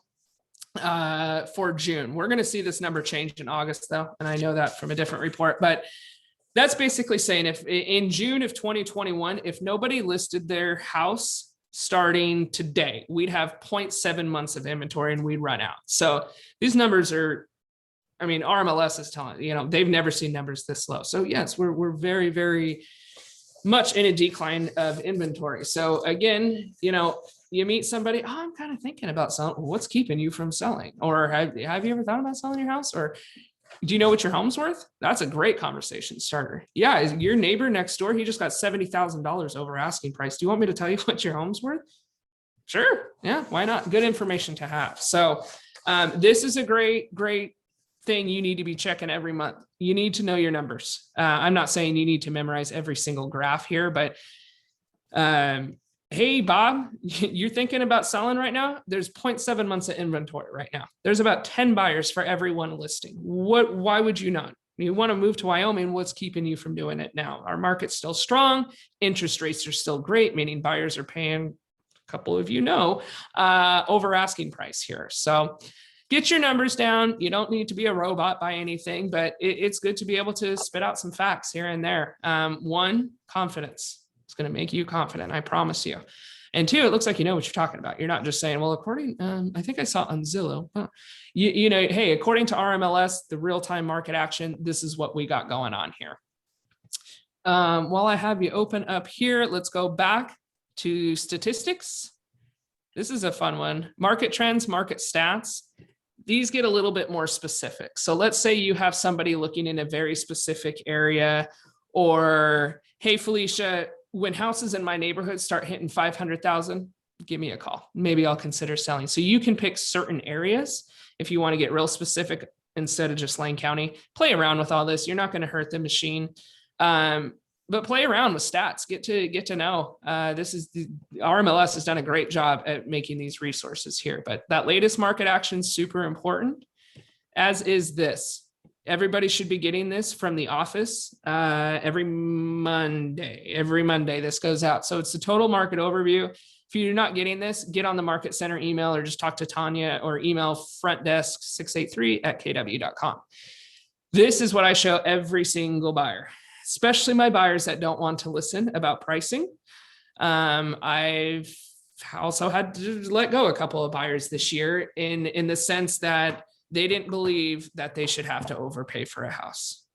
That's fine, but you're not going to get a house and you're a waste of my time. So, unfortunately, we had to part ways. I wasn't the agent for them. Maybe someone else will, but when you're looking for $250,000 and you want a 4-bed, 2-bath newer home, it doesn't exist. So knowing when to say no, you'll take a class on all that too. But this is a great thing if you have a buyer that's just, well, I know what the market's like. Well, you don't. This is a great thing to share. So just for the namesake, let's focus on this category right here, 400 to 424.9. And the reason they do it in $25,000 increments is because most people on RMLS that have a prospecting profile set up are doing it in increments of $25,000.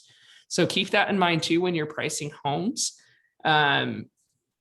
Like I just priced one the other day for $399,999, and my seller goes, do 400. I said, no. And the reason is because there are people in I'm looking at the wrong place. There are people in RMLS that are signed up for 350 to 400. And by decreasing it $1, I'm going to capture a lot more people. So that's why they do these in $25,000.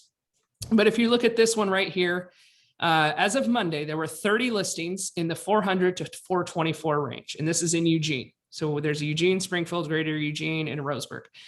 This is Eugene. Out of those 30 homes, 26 are pending already. So an 86.7% ratio. In this particular price point, there's 1.2. So unlike that RMLS one that said 0.7, that was a cumulative of all of Lane County. So this is getting even more specific. We're just in Eugene. We're just in this price point. 3 of those listings one of those listings has expired in the last 6 months. I would guess probably because it was overpriced. 69 closed listings in the last 6 months, that price, blah, blah, blah, blah. These are the columns you really want to focus on right here. Average list price to average sold price. So average list price is about 413. Great. They're selling for 430, 4.5. So this column right here, this is what you need to be focusing on. People are paying 105% over asking price on homes in this price. This does not take into account concessions if you have any buyers closing costs or anything like that. So this TMO, make sure you're getting that every Monday. Make sure you're keeping an eye on that. That's a big one to keep an eye on. So you have all these sheets, you have them there. Just make sure you're using them. If you don't know where to get stuff like this, ask the Market Center. Our Market Center is full of people that are there to help. They're just, I've never worked for a company where we've had such a great admin staff, and they stick around. Those girls and guys are sticking around. So get to know your market action, play around on MLS, learn how to do your stats and pull numbers. Yeah, that's it. So when you're, so that kind of takes me all back. So when you have people ask, well, I don't know what's in my price range, or I don't think I can afford to buy a house, start showing them some stats and then hook them up with the lender. Couple key words that we'll go over. Does anybody know, and I kind of just told you this, but the difference between a list price to a sale price? Kind of understand? So if I list a house, sorry, that's Say that okay. Say that one more Does time. anybody know kind of the difference between a list price and the final sale price? Well, the final sales price was the price that was the final bid that was accepted. And the list Perfect. price was just what they were asking. And in this market, you could ask whatever you want. That is for certain. And you know, that is a conversation too with sellers. Do you want to price low and get into multiple offers, or do you want to price high and shoot for the stars? So either way, houses are getting sold. But yes, that is correct, Jared. Thank you. What about DOM? days on market. Who wants to tell me about that? DOM is Kind of days on self-explanatory. market. Yeah. You say Yeah. DOM? And so, yes. Yeah, how many days the house has been on the market, correct? Yep. Yep. Absolutely. And if it becomes, if it's one of the unfortunates that bump up beyond, say, 14 days, it becomes what's the term secondary market? Is that the term they give it then? I'd say after 2 weeks, if you're not moving, yes. Yeah, so yeah, it appears from looking at here in Salem, I've looked at the TMOs. It's a fun sheet to look at. It looks very similar. I thought I was actually looking at Salem's when I saw yours. It's not a whole lot different in that. What do we call that, between the 350 to the 450 range? It looks very similar to that, at least the last time I looked. So good. They're on the keeping various- somewhat consistency then. Yeah, the Willamette Valley's pretty hot. Yeah, absolutely. All over. That is for sure. Do the days on market reset after it becomes pending? No. No, It- only it after does it's not. closed. Correct. Well, it'll just show final days on market. So Okay. I'm going to share a screen real quick and I'll show you one helpful thing real quick on that. So if you're looking at MLS. All right. So,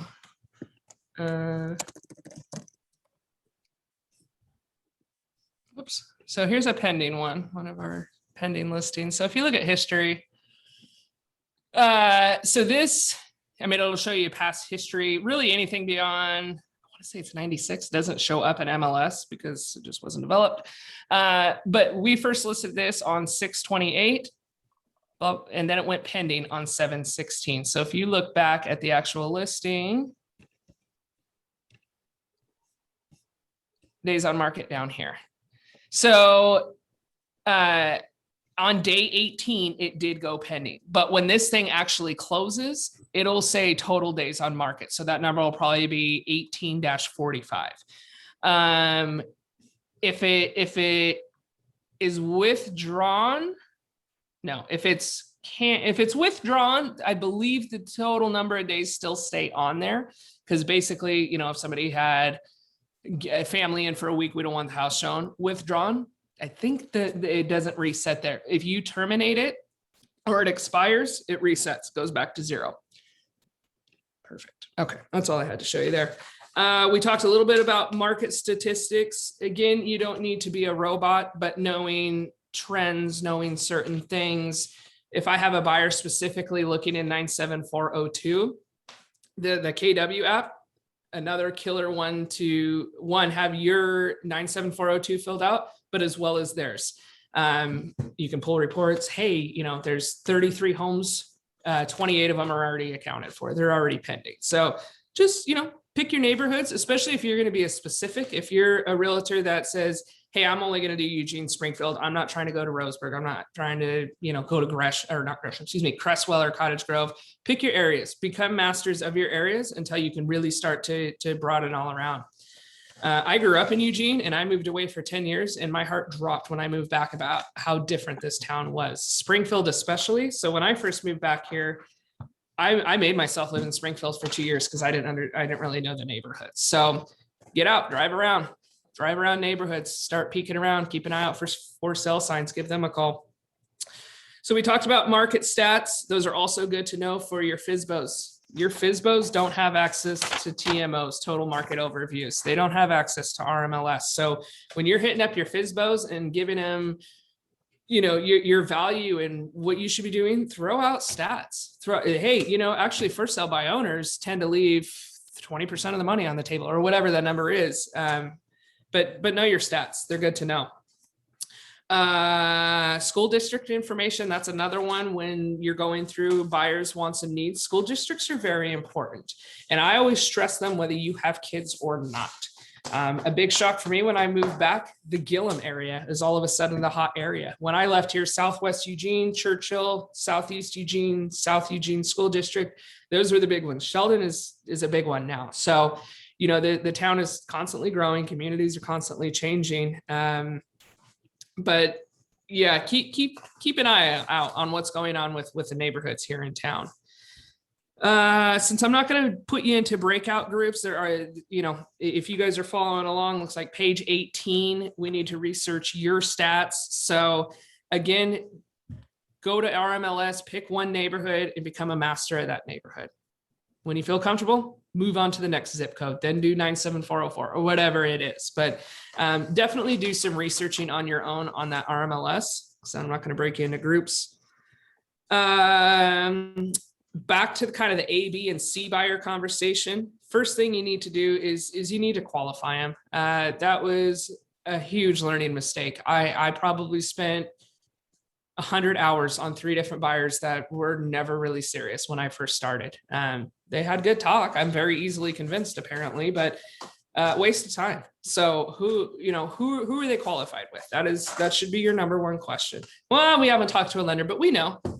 I don't care if they roll up in a BMW. You make sure that they are getting pre-qualified. If not, it's going to be a waste of your time because you never know that, oh, well, we had a lien on our past house because we didn't pay child support or whatever it is. Pre-qual or no showing houses. It is simple. Now, if it's your friend and your friend's a doctor and whatever, but make sure to get to buyers that are pre-qualified. I'll post stuff on Facebook all the time about my listings and whatnot. Hey, I'd like to check that out. Great. Do you have an agent? No, we're not working with an agent. Oh, okay, great. Have you had a chance to talk to a lender yet? Or will you be paying cash? Not paying cash. Haven't had a chance to talk to a lender yet. You know what? I don't want to get your hopes up. Things move very, very quickly in this market. If I were to show you this house, you fell in love with it and you're not pre-approved, I'm not doing my job right, because that house is probably going to sell. So we need to get you pre-approved. You need to be able to give me a pre-approval letter with any offer. Kids, in today's market, your offer won't even be looked at if you don't have a pre-approval letter. If it's 10 o'clock at night, I'll call the agent. Hey, I'll have a pre-approval letter to you first thing tomorrow at 8 a.m. I am going to send this offer now, just so you know I'm serious. If that's the case, communicate. Don't ever send an offer over without a pre-approval letter and not tell why. So qualify them and then start going over your buyer consult with them. Alicia, can I interrupt? Yes. What credit union do you use? I like Oregon Community Credit Union. Okay. One, because I'm a member there, and 2, Cody Martin. He's kind of my go-to there. Cody, C-O-D-Y, Martin. Nice. Yeah, I'm a member there too. And I was working with somebody and receiving a higher rate, and I just checked in with them yesterday, and they've got a great rate over there. They do actually. Keller Mortgage is usually one of the places I tend to send people to. Rob Seiler at Keller Mortgage is awesome, but I just had a client. He compared Keller Mortgage, which 99% of the times will beat out a credit union. That credit union beat out Keller Mortgage. Yeah. Your credit unions have great rates right now. Yeah. So yeah, get a credit union and get a local lender. We have OMT Mortgage directly below Keller Williams.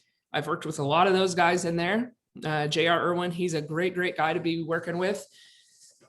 Him and my dad kind of started that office back in the day, so he's a good family friend, but I trust him. I trust that I can call JR on Saturday at 8 p.m. and say, I need a pre-approval letter. Great, what's the address?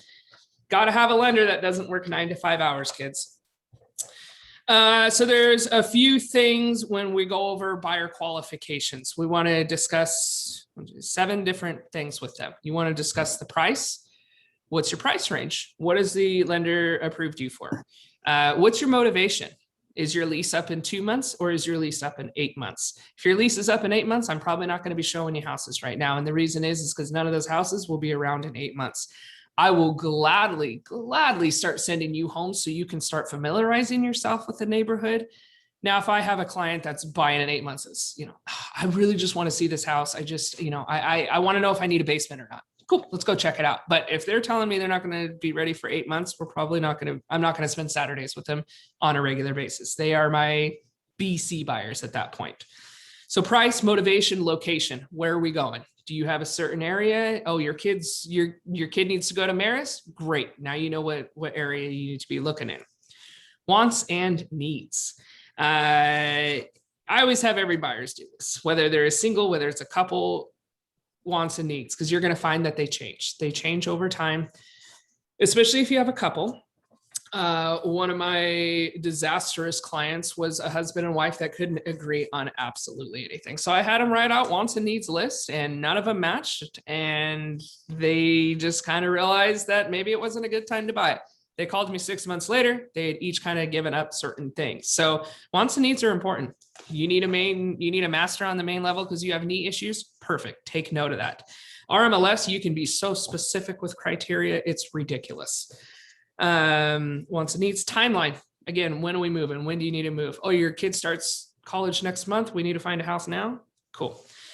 Finances. Again, that's just getting down a pre-approval letter. Get them in touch with the lender. Availability. I guess that kind of more pertains to their schedule. I mean, again, it's a very rewarding job, but there's a lot of hustle. There's a lot of hustle when it starts getting out here. You may have to miss Saturdays sometimes or Sundays. It's very important to block out time, of course, for yourself. And this is something that Bold teaches you. Kind of the more you progress is learning how to say no. I still struggle with that. If you call me at 7 p.m., I don't have kids. I'm not married. I'm probably going to get in the car and show you a property. My friends hate me on vacation, but it is what it is. It's a grind. I'm finally getting to that point where I'm comfortable enough saying, you know what? Yes, I'm going to get to it tomorrow. But that's a hard thing to do when you first get started because you don't want to miss out. Again, you don't pick up your phone, pick up your phone, pick up your phone. 90% of the time, it's going to be a robocaller. Have fun with them or hang up. But not picking up a phone is one of the number one things your consumer will tell you that they move on to the next. Simple as that. So I pick up my phone if it's Alaska calling, if it's Denmark calling, you never know who's calling you. On page 21, you guys should have the buyer lead sheet. See that? And if you don't have this, it's all in your Ignite training online.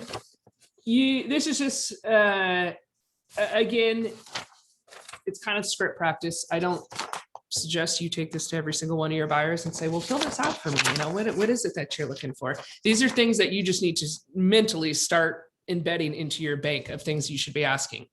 I just met a guy at this, you know, if you meet somebody at the store, I'm talking about this is, you can choose to do this. There are some agents that are very into branding, meaning they wear their name tag on their shirt every time they go out. I did that for about the first year just to get conversation going.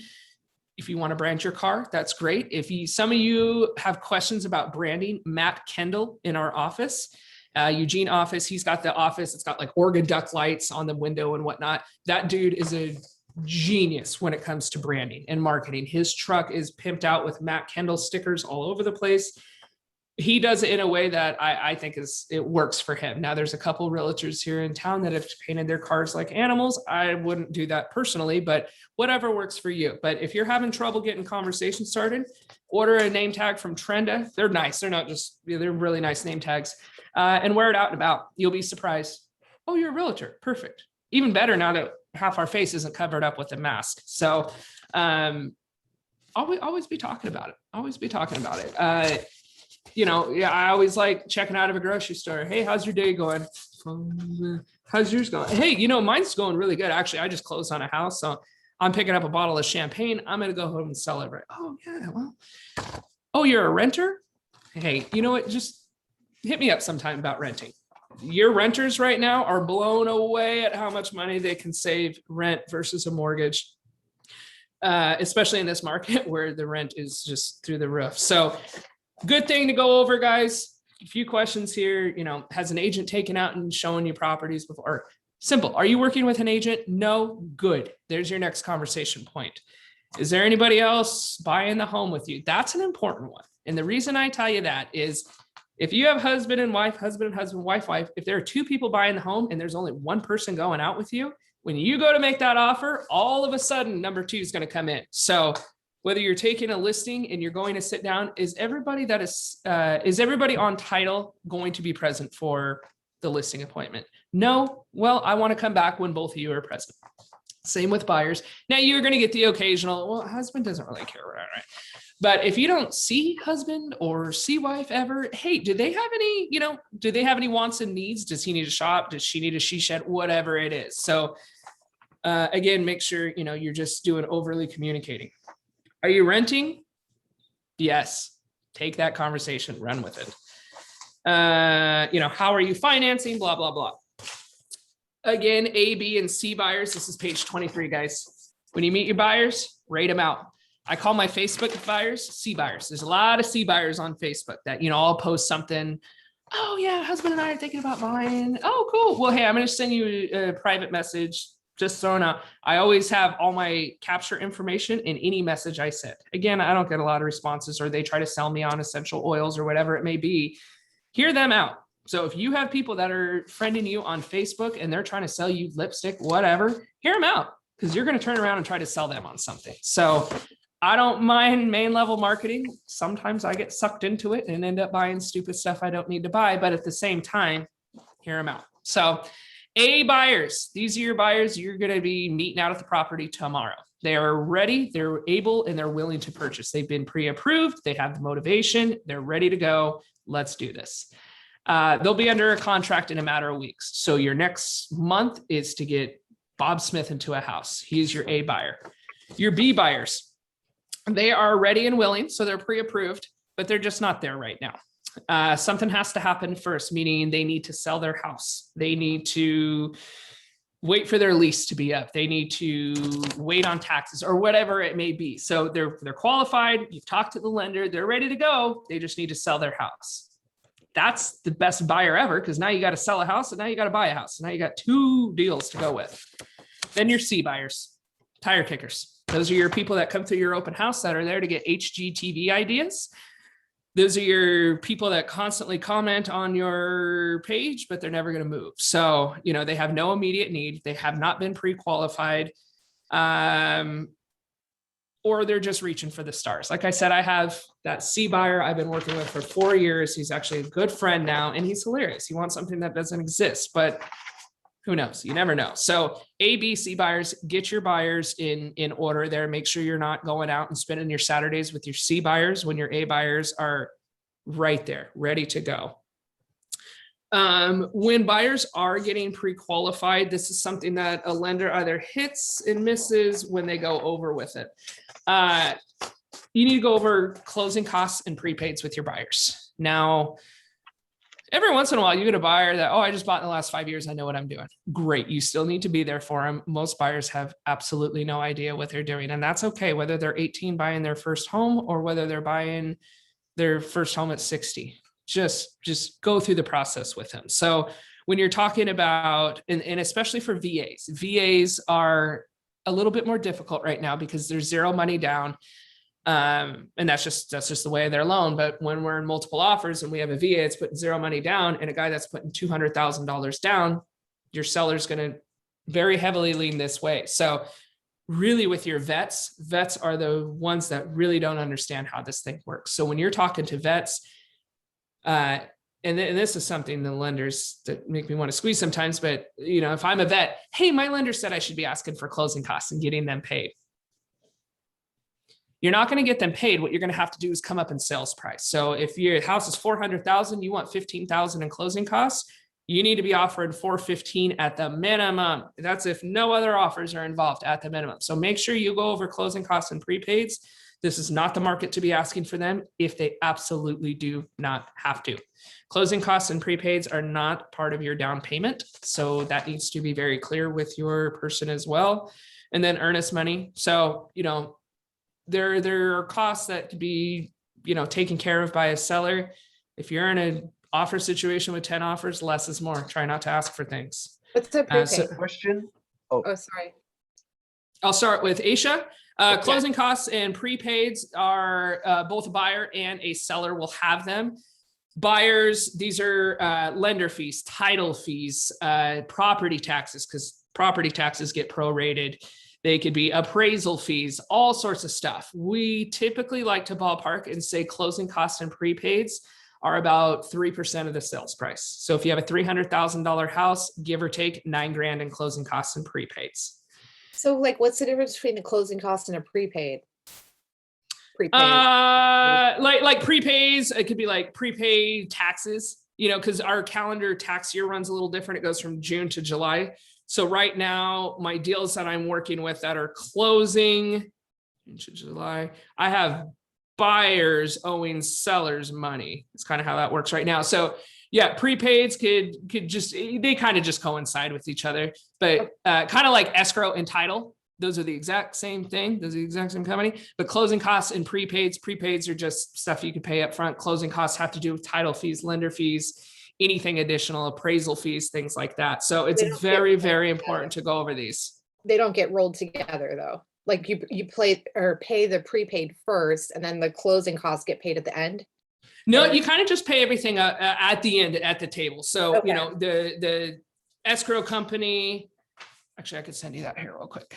Just a second. Let me pull this up, see if I have a closing sheet here. But that was I can 3% normally of. Yeah, the- typically that's what I tell people. I tell them about 3% here. Let me And see that's, if I that have was it. kind of, we went over a net sheet yesterday. Is that kind of like what's on the? net Yes. Okay. Yep. Yeah. I'm not even gonna show you that. Yeah. That's pretty much what the net sheet is. And you know, title will kick these out at the very end. Like when we're going to the closing table, they'll say, hey, Felicia, here's your buyer's statement for review. We're going to send it to your buyers too. So you're reviewing that, making sure, okay, good. That $5,000 repair credits there.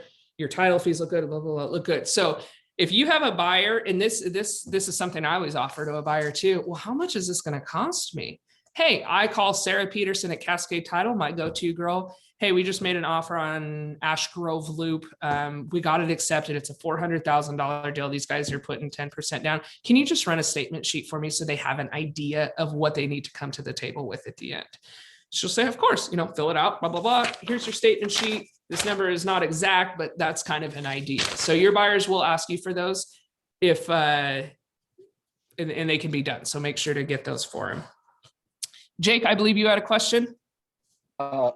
Aisha kind of covered it with what the prepay is, but I also, it is pretty traumatic when you're going to put X amount down on a house and then you don't want any, try and get the sticker shock, try and lighten that blow as much as possible with. So, but doesn't a lot of that information come with towards the end when it's ready, when it's time to close? Isn't there a statement that comes from the loan institution that will give the buyers what all of the closing costs are going to be as well? And they do have should be both a closing- lender and a title should be able to provide those at the beginning and end. Okay. Yeah, good question. Very good question. So there's 7 points. Now I'm on page 25. There's 7 critical points in the mortgage process for realtors. First is your initial handoff. So making the introduction. Again, you're going to have a buyer that, hey, I'm going with Quicken Loans. That's it. That's it. That's it. Fine. They're buying the house. You may have to go with Quicken Loans. I always tell them the advantages to working with a local lender. Hey, a local lender understands the market. A local lender is going to be better communicating with the appraiser. If you have somebody from Quicken Loans and your appraiser comes in 30 grand less, who do you think is going to be able to really talk up the house? The dude in New York or the dude here in Eugene that has bought and sold 3 different homes in there? So working with a local lender, you can pick up and call the phone and call them. I cannot tell you how many loans I have worked with where it's a 1-800 number. And I almost flew back to Jersey about around Christmas time. Every single time I called a lender, I talked to a different person. There was like 13, 14 different lenders on this deal. And it's miraculously by the grace of God got closed, but I refuse to ever work with these people again, meaning if I have a buyer that is dead set on working with these people, I will refer that buyer. So get to know your lenders, keep them local. Pre-qualification and approval, pre-approval. So again, that's where your lender steps in. You kind of step back. Some of your buyers are going to be very uncomfortable talking about finances, and that's okay. That's not your job to really talk finances with them. It is the lender's job. Your job is, oh, go ahead. So how do you get the mortgage company in the same area as the house? Does that matter to you? You know, once you get the lender, they broker it out a lot of times, right? Sometimes they'll broker it out. Now, I always tell my people too, hey, yeah, we got a Quicken Loan approval. Great. I'm going to have you run down, talk to my boy Cody at Oregon Community Credit Union. Let's see if we can get you a better rate. If they're dead set on using their Quicken Loans, start talking about how it can save them money. Hey, you shopped around for a realtor. Why aren't you shopping around for a rate? Yes, everybody has competitive rates and they're all pretty much in the ballpark, but not everybody has the same fees. Credit unions typically have less fees.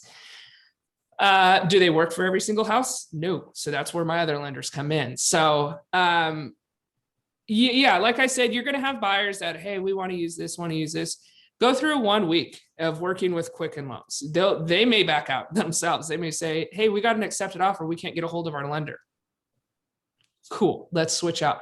If your buyer's under contract, you can make a lender switch.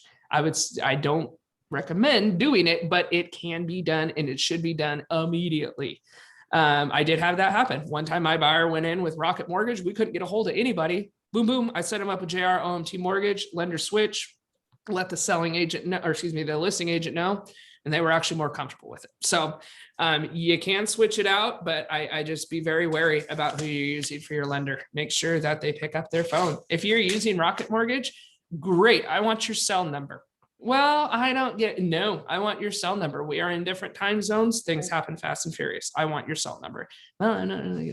Okay. Well, hey, buyer, your lender is not willing to give out their contact information. And if we need a pre-approval letter on Saturday at 6 o'clock to get an offer in by Sunday at 10, probably not going to get the house. You sure you want to use that lender? They're not. So, go ahead. So basically, like the credit union and stuff, they would be in-house mortgages. That's what I'm saying.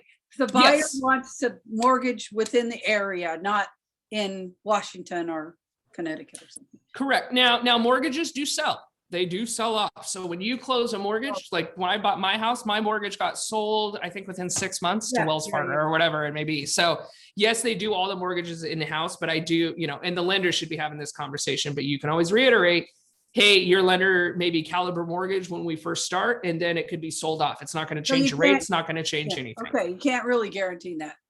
You cannot guarantee that. No. Okay. No, unless you're the bank. Question. Yes. Oh, go ahead, Jake. So in your experience, I can't imagine wanting to go to have a client that if I'm showing a house to that wants to be a buyer, would you almost say to them, please don't do the Rocket Mortgage, please don't, or even to the point where you might not even want to represent them, because it sounds to me, it sounds like a big hassle to go out of the area.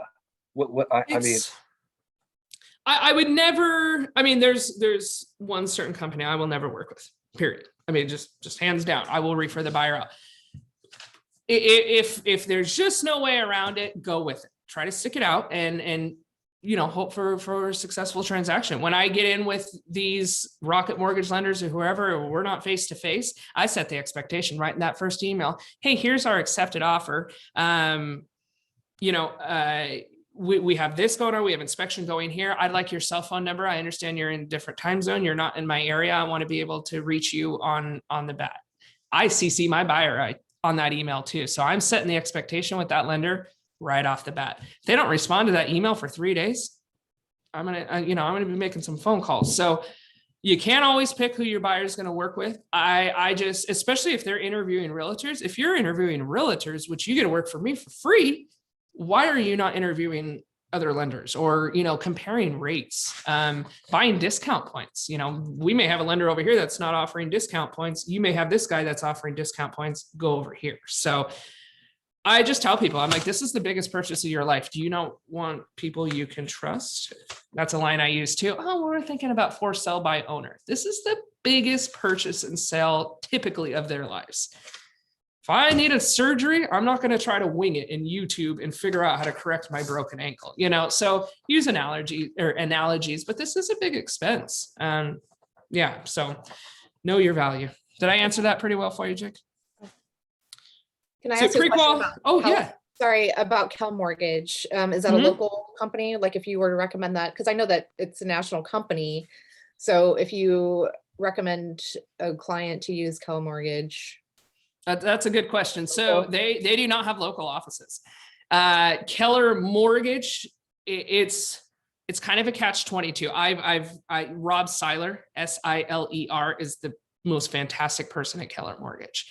I did one deal with him and I was very wary of it, but I set my expectations. I said, this is what I expect. I expect to be able to pick up my phone. I expect a 30-day close. Here's what's cool about Keller Mortgage is, Gary Keller, he started that not to make money. I mean, you know, they'll give you $1,000 kickback. You save a lot of money. You can save a lot of money with Keller Mortgage, but their big thing is whatever day you tell them you need to close, whether it's 30 days, 40 days, they will close it. I have never, ever had them close a deal late. I've had people working Monday night at 2 a.m. to ensure we close Tuesday. So he is not local, and I don't use Keller Mortgage for everything. I certainly do not. But when it comes to Keller Mortgage is a good one for like first-time home buyers.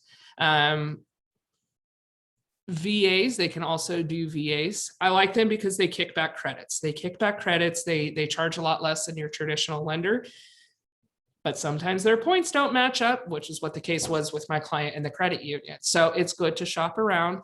I would never suggest anyone other than Keller Mortgage that's an outside lender or that's out of this area. And even then, it may not work for everybody. But I like to give my people options and try to push them one or two ways. I can't remember who was telling me this, but they told me that the money that you get back through Keller Mortgage, you end up paying like in different ways, like later. It's like they get their money, but it's just like wrapped in the loan differently. Is that true?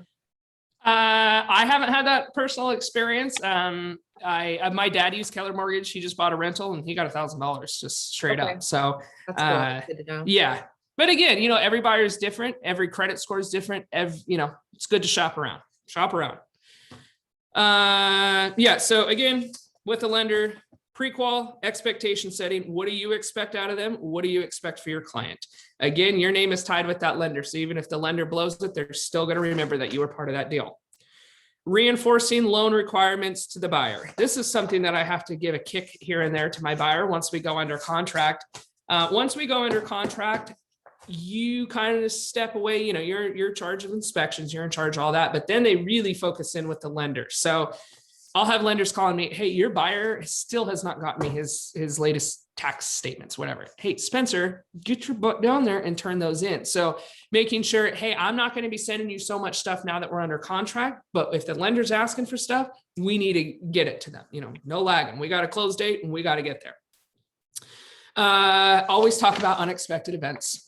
Unexpected events, whether it's coronavirus. That was a fun one to have a conversation with.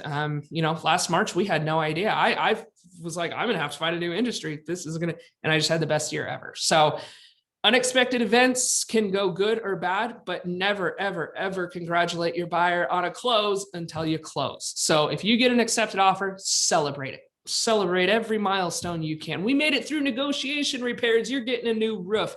Yay. Until that appraisal comes back, I'm not completely satisfied. Once that appraisal comes back, underwriting says we're good to go, schedule the signing. Yes. So you need to always be ready for unexpected events. Whether, God, what's the worst one? Snowstorm a couple years ago. I was right in the middle of a sale of a house and a tree fell through it. So you just got to be ready for things like that. Post-approval lockdown. I don't think that really applies. Blah, blah, blah. Loan closing. That's just you getting to the closing table. So expectations for yourself, your buyer, as well as your lender. We talked about A, B, and C buyers. Again, A buyer, get them in the car right now. B buyer, figure out what needs to happen. What do we got to do to make you an A buyer? C buyer, put them in their database, send them market stats here and there. Don't be going out and meeting them. Our industry, has anyone talked to you about the orange folder safety protocol of Keller Williams? Perfect. So on page 28, it says, get them in your car, blah, blah, blah. We don't recommend that. We don't ever recommend putting somebody in your car and driving them to the appointment. If they're your friend, cool, jump in the car, whatever. But newbies, there was just and this is another thing to be cautious about, getting involved in Facebook, like Real Estate Mastermind. I'm going to give you Facebook groups right now to follow so I don't forget. Real Estate Mastermind. And this is I want to say that's an Oregon, Washington group. Real Estate Mastermind, KWRES Agent Mastermind. That's our office mastermind.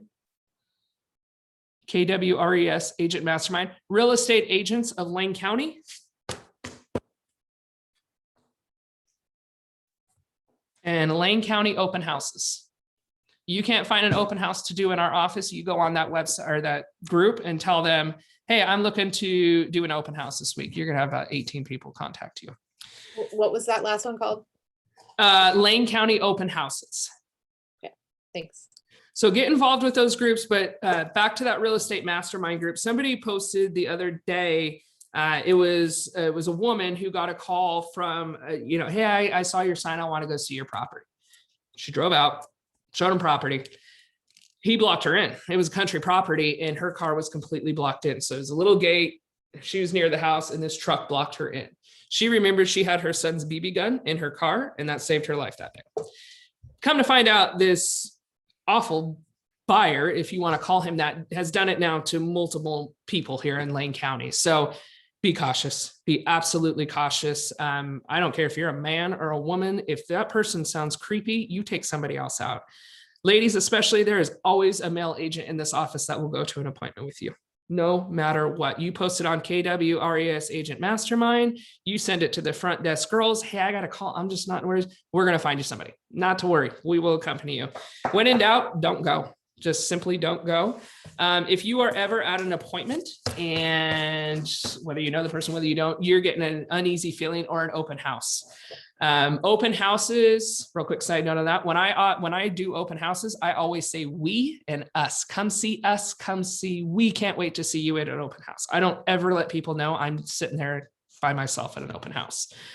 But if you're ever getting an uneasy feeling or you're with a client or something's just not right, you call KW, whether you're in Salem, whether you're in Eugene, wherever you are, and you call, they're going to pick up. Hey, this is Cassidy. Hey, Cassidy, I need the orange folder. I'm out here at 133 Ash Grove.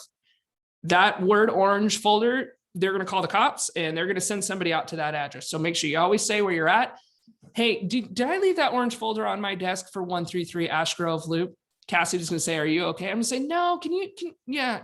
That's an alert. So remember that key phrase, orange folder. If you're in the weeds, call the girls at your front office and tell them about the orange folder. You can certainly have people meet you at your office. I've had that happen before where, hey, I'd like to go see this property. Great. I need you to come by and I just need to make a quick copy of your license and, let them know who I'm going out with. Oh, I'm not too comfortable with that. Well, I'm not too comfortable taking you out. So you can always bring somebody to the office. I've made IDs and I've handed them off to those front desk girls and said, hey, this is where I'm at. This is where I'll be. Your Sentry Lock has a nice emergency backup too. On your Sentry Lock feature, there are emergency contacts you could add. So like if I'm at a house longer than an hour, it notifies my dad.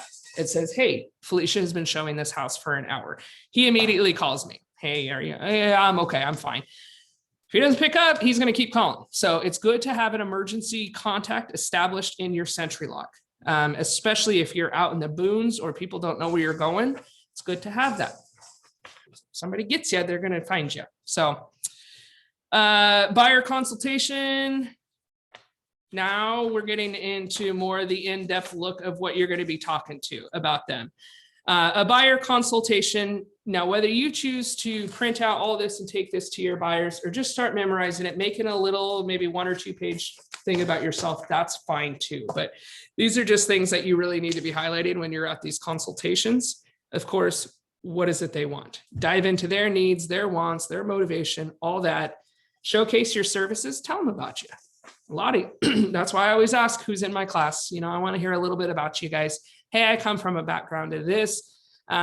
You will get asked, how long have you been in the business? A while.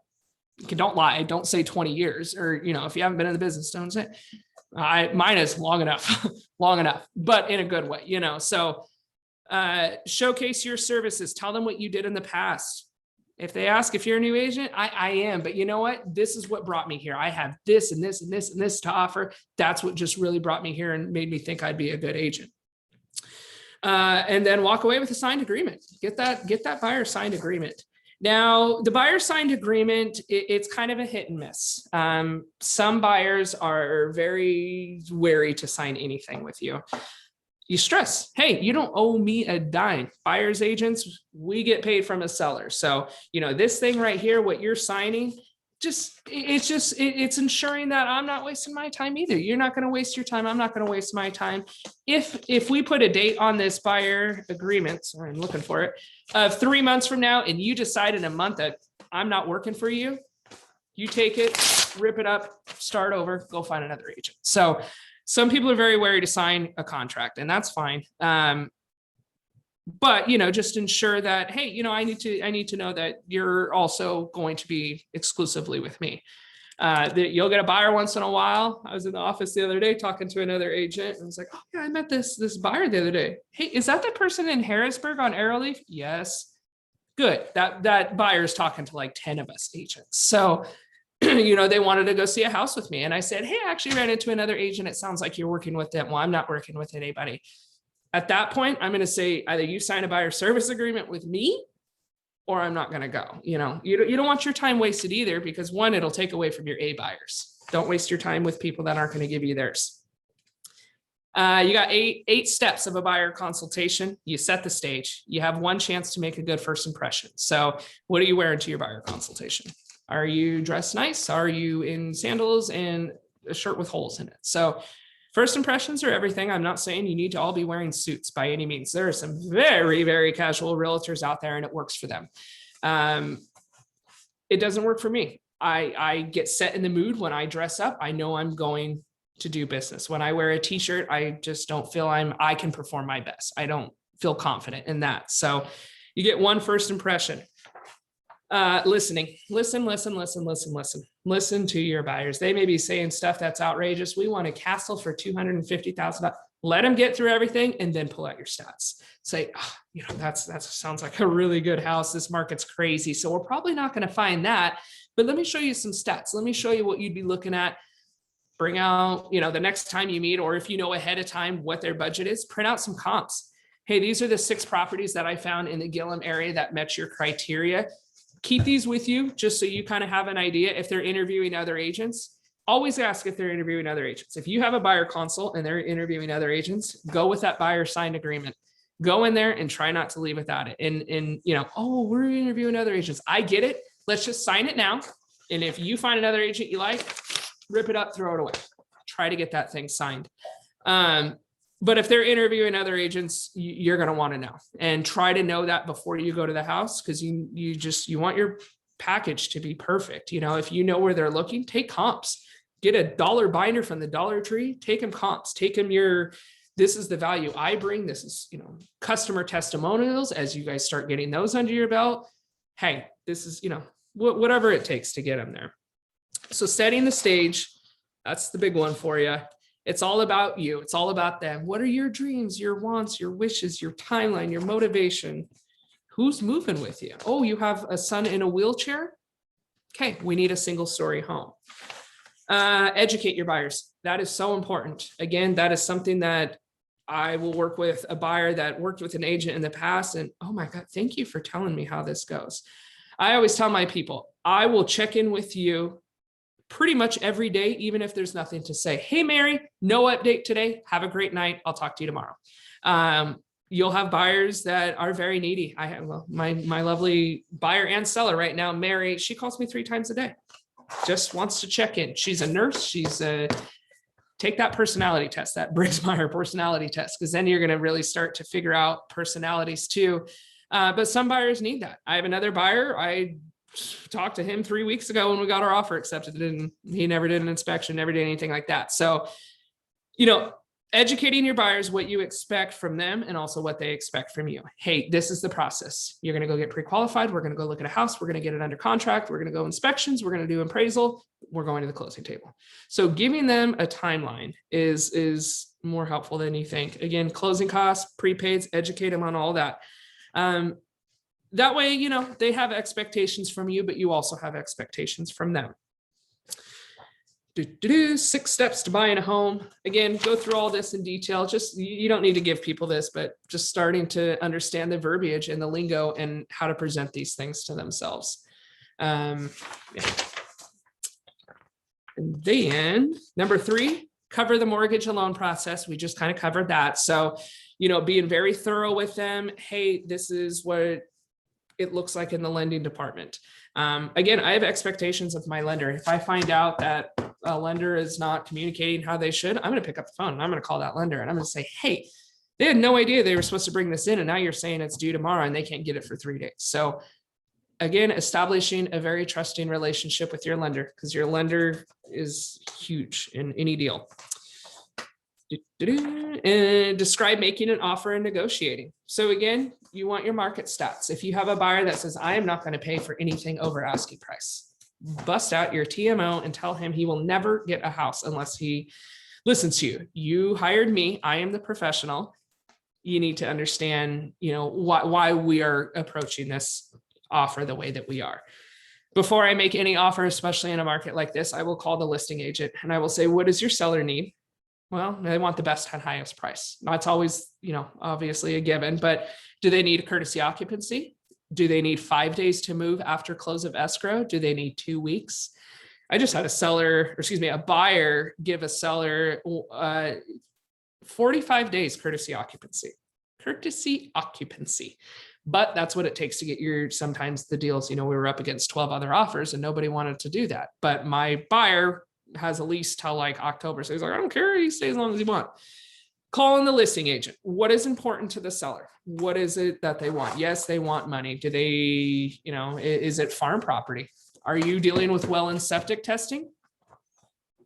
Because if so, maybe you should be paying this. Maybe your buyer should be paying those. How many offers do you have? They have to tell you how many offers they have. They legally cannot tell you offer prices. They can't say, well, we have one for 400 if you come in at 410. They're not supposed to. But I try to get as much out of them. I will ask, do you have any cash offers? Yes. Okay. All right, buyer. That's putting 5% down. We got to pull out some big guns. We got a cash offer on the table. So figuring out what the sellers want, making it work with your buyers. Negotiations. Can you give me an idea of what can equal a cash buyer? Is there anything? Oh yeah. So up until, technically January 1st of 2022, cover letters are going away permanently. Yes. A lot of brokerages now, it's kind of out there floating. Kate Brown, it'll go into effect January 1st, but yes. There's a lot of brokerages now. They're just saying no more, done. Dude, yeah, don't give me that. Already, right? Yeah. Yes. So, before we could be writing up these sweet little cover letters and saying, emotional. Maybe there would be an emotion. Yeah, pick me. That was a good one for vets and for people competing against cash buyers. You can't compete with them. I just sold a house down in Cottage Grove. We had 1 cash offer and 2 finance offers, and they went with the finance offer. The cash offer was lower, but that cash offer was contingent upon him selling a house in Texas. And it wasn't a very nice part of Texas. I did some research and I said that house is going to sit. So they went with the finance offer. So yes, there are ways. There's people that also don't like Californians. Cash offer, where's he from? California? No. I don't want anything. That could be a little discrimination, but I can't help what a seller goes and Facebooks or what a seller goes and looks at. So again, it's kind of tying in with the cover letters going away. They're saying, hey, these are discriminatory practices, but hit and miss on cover letters for me. I think it takes the humanity a little bit out of real estate. That house I sold in Cottage Grove was a 1868 farmhouse, and it was purchased originally by the founding family of Cottage Grove. So my sellers said, we don't want just anybody buying this house. We want somebody that's going to come in and preserve it and that's going to take care of it. And so they picked their offer based off a cover letter, not even price. They never even went with the highest offer. They went with, we're going to preserve this. We're going to do this. We're going to do this, so it's a hit and miss. I think we're going to see a lot more stalking on Facebook now that cover letters have gone away. Now, is there any time where you present your own offer? What do you mean by that? I meant that if you present your offer to the sellers, does the agent ever present the offer, or do they always give it to the seller? It always has to go. It has to go through the listing agent. So you're my buyer. You fill it out with me. I email it to listing agent. Listing agent has to present it there. Always. Okay. Yep. And the only way that wouldn't be is if you're in a dual agency, meaning you're representing a seller and a buyer. That can be a sticky situation. So take those as you will.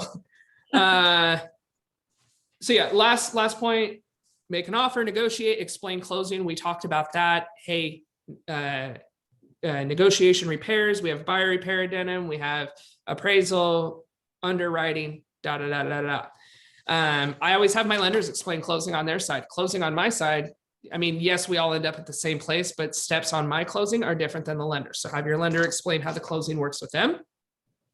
And closing costs, we already discussed that. Again, be personable. This is so on page, I mean, this is kind of all in here, but like page 42, it's got a little section of about me. So if you're giving the people a buyer presentation to, take, they may be interviewing other people, tell them a little bit about yourself. Tell them, that you're not just a robot who works 60-hour weeks, who my activities are going to RMLS conventions, tell them a little bit about yourself. Try to relate to them. If I see somebody wearing a Dodger t-shirt, awesome. I love the Dodgers. I'm going to bring that up in my point. You're an Oregon Duck fan? I'm an Oregon Duck graduate. Perfect. Be personable. Yeah. People look for honesty and real. And that's, I think, something that I bring to the table, a value. I'm very honest with you, but at the same time, I'm a very empathetic person. And that's something that just is a highlight for my personality. I took a listing today and we sat there and cried because it was a listing of her mom. Her mom died. I just met this lady and we bawled like babies. So be personable and be cautious. What kind of sale is this? What are you selling your house for? Why are you buying your house? I'm buying because I need to get out of a domestic relationship. Be a person, have feelings, and take everybody into consideration. Treat everybody like their own. I treat my veterans who are approved for $250 that aren't going to find a house the same as my $2 million buyers. It goes a long way, and you never, ever know who's walking into your open house. Never, ever make judgments. Ever, ever, ever. My best client came in Weimar cutoff jeans in like a Oregon Jamboree cutoff shirt, and that man has given me more business than ever. So never make first assumptions. A lot of people will. I had a lady a while back. I was her third realtor because nobody wanted to work with her because she had broken English. She was a very sweet Indian lady. She was a manager at McDonald's who worked for 30 years and bought a $500,000 house. I got into it with her lender. Her lender was being a little bit rude to her. And I said, I will report you if I find out you talk to my client like that again. So be empathetic. It may be a difficult client. You never know who they know. Stick with it. You'll be fine. You guys got a lot of scripts in here. So get together, script practice. If you want to go to the office, I'll meet you at the office. I'll do some script practice with you. Seeing if there's anything here. We talked about a needs analysis. You need to go over their needs analysis. What is it that they need? What is it that they want? And what is realistic? If they're telling you they want all this stuff that you just already know is out of their price range, just be honest with them. Hey, we're just in a market where we're not going to be able to find that. And I wouldn't be doing my job if I wasn't upfront with you. I mean, what you want is about a $500,000 house. You are approved for 300. So we need to talk about what we can give and take. Maybe we need to go out to Pleasant Hill or Crestwell, even though those places are just as expensive as Eugene. Try to find options, but be honest with them. I mean, if they're approved for 300 and they want a 5.3, it's not going to work. You got scripts here. Needs analysis. Establish next steps. So again, once they get pre-approval, what's your next step? Are you going to start sending them MLS properties? Have you already been doing that? Are you going to take them out to open houses? If you can go to open houses with your clients, do it. There's some agents that will tell you otherwise. I say do it. You are letting your clients, especially if they haven't signed a buyer broker agreement, go into the hands of another real estate professional who has time to show them a house. I'm not saying you're always going to be there. If I can't make it to an open house, I will call another agent in my office. Hey, Danielle, will you go with my clients to this open house? Well, sure. Yeah, absolutely. Doing favors for other clients goes a long ways too. So if you have people that are paying you $30 to open a door, establish a relationship. Say, hey, I want to be that person. When you need a door open, you call me. There's an agent who's no longer in our office, who is a very, very successful agent. And when I started, I had a friend join me, and that friend pretty much runs her business now. She was a friend that had, where do I start? I'm like, go talk to Dina. Dina started paying her to open doors. Dina started paying her to open houses. Dina is now retired. Guess who has that database? So get out there, talk to your top agents. Nice thing about KW too, not that I've worked at another brokerage, but both my brother and dad have. Our office is so friendly. Everybody wants you to succeed.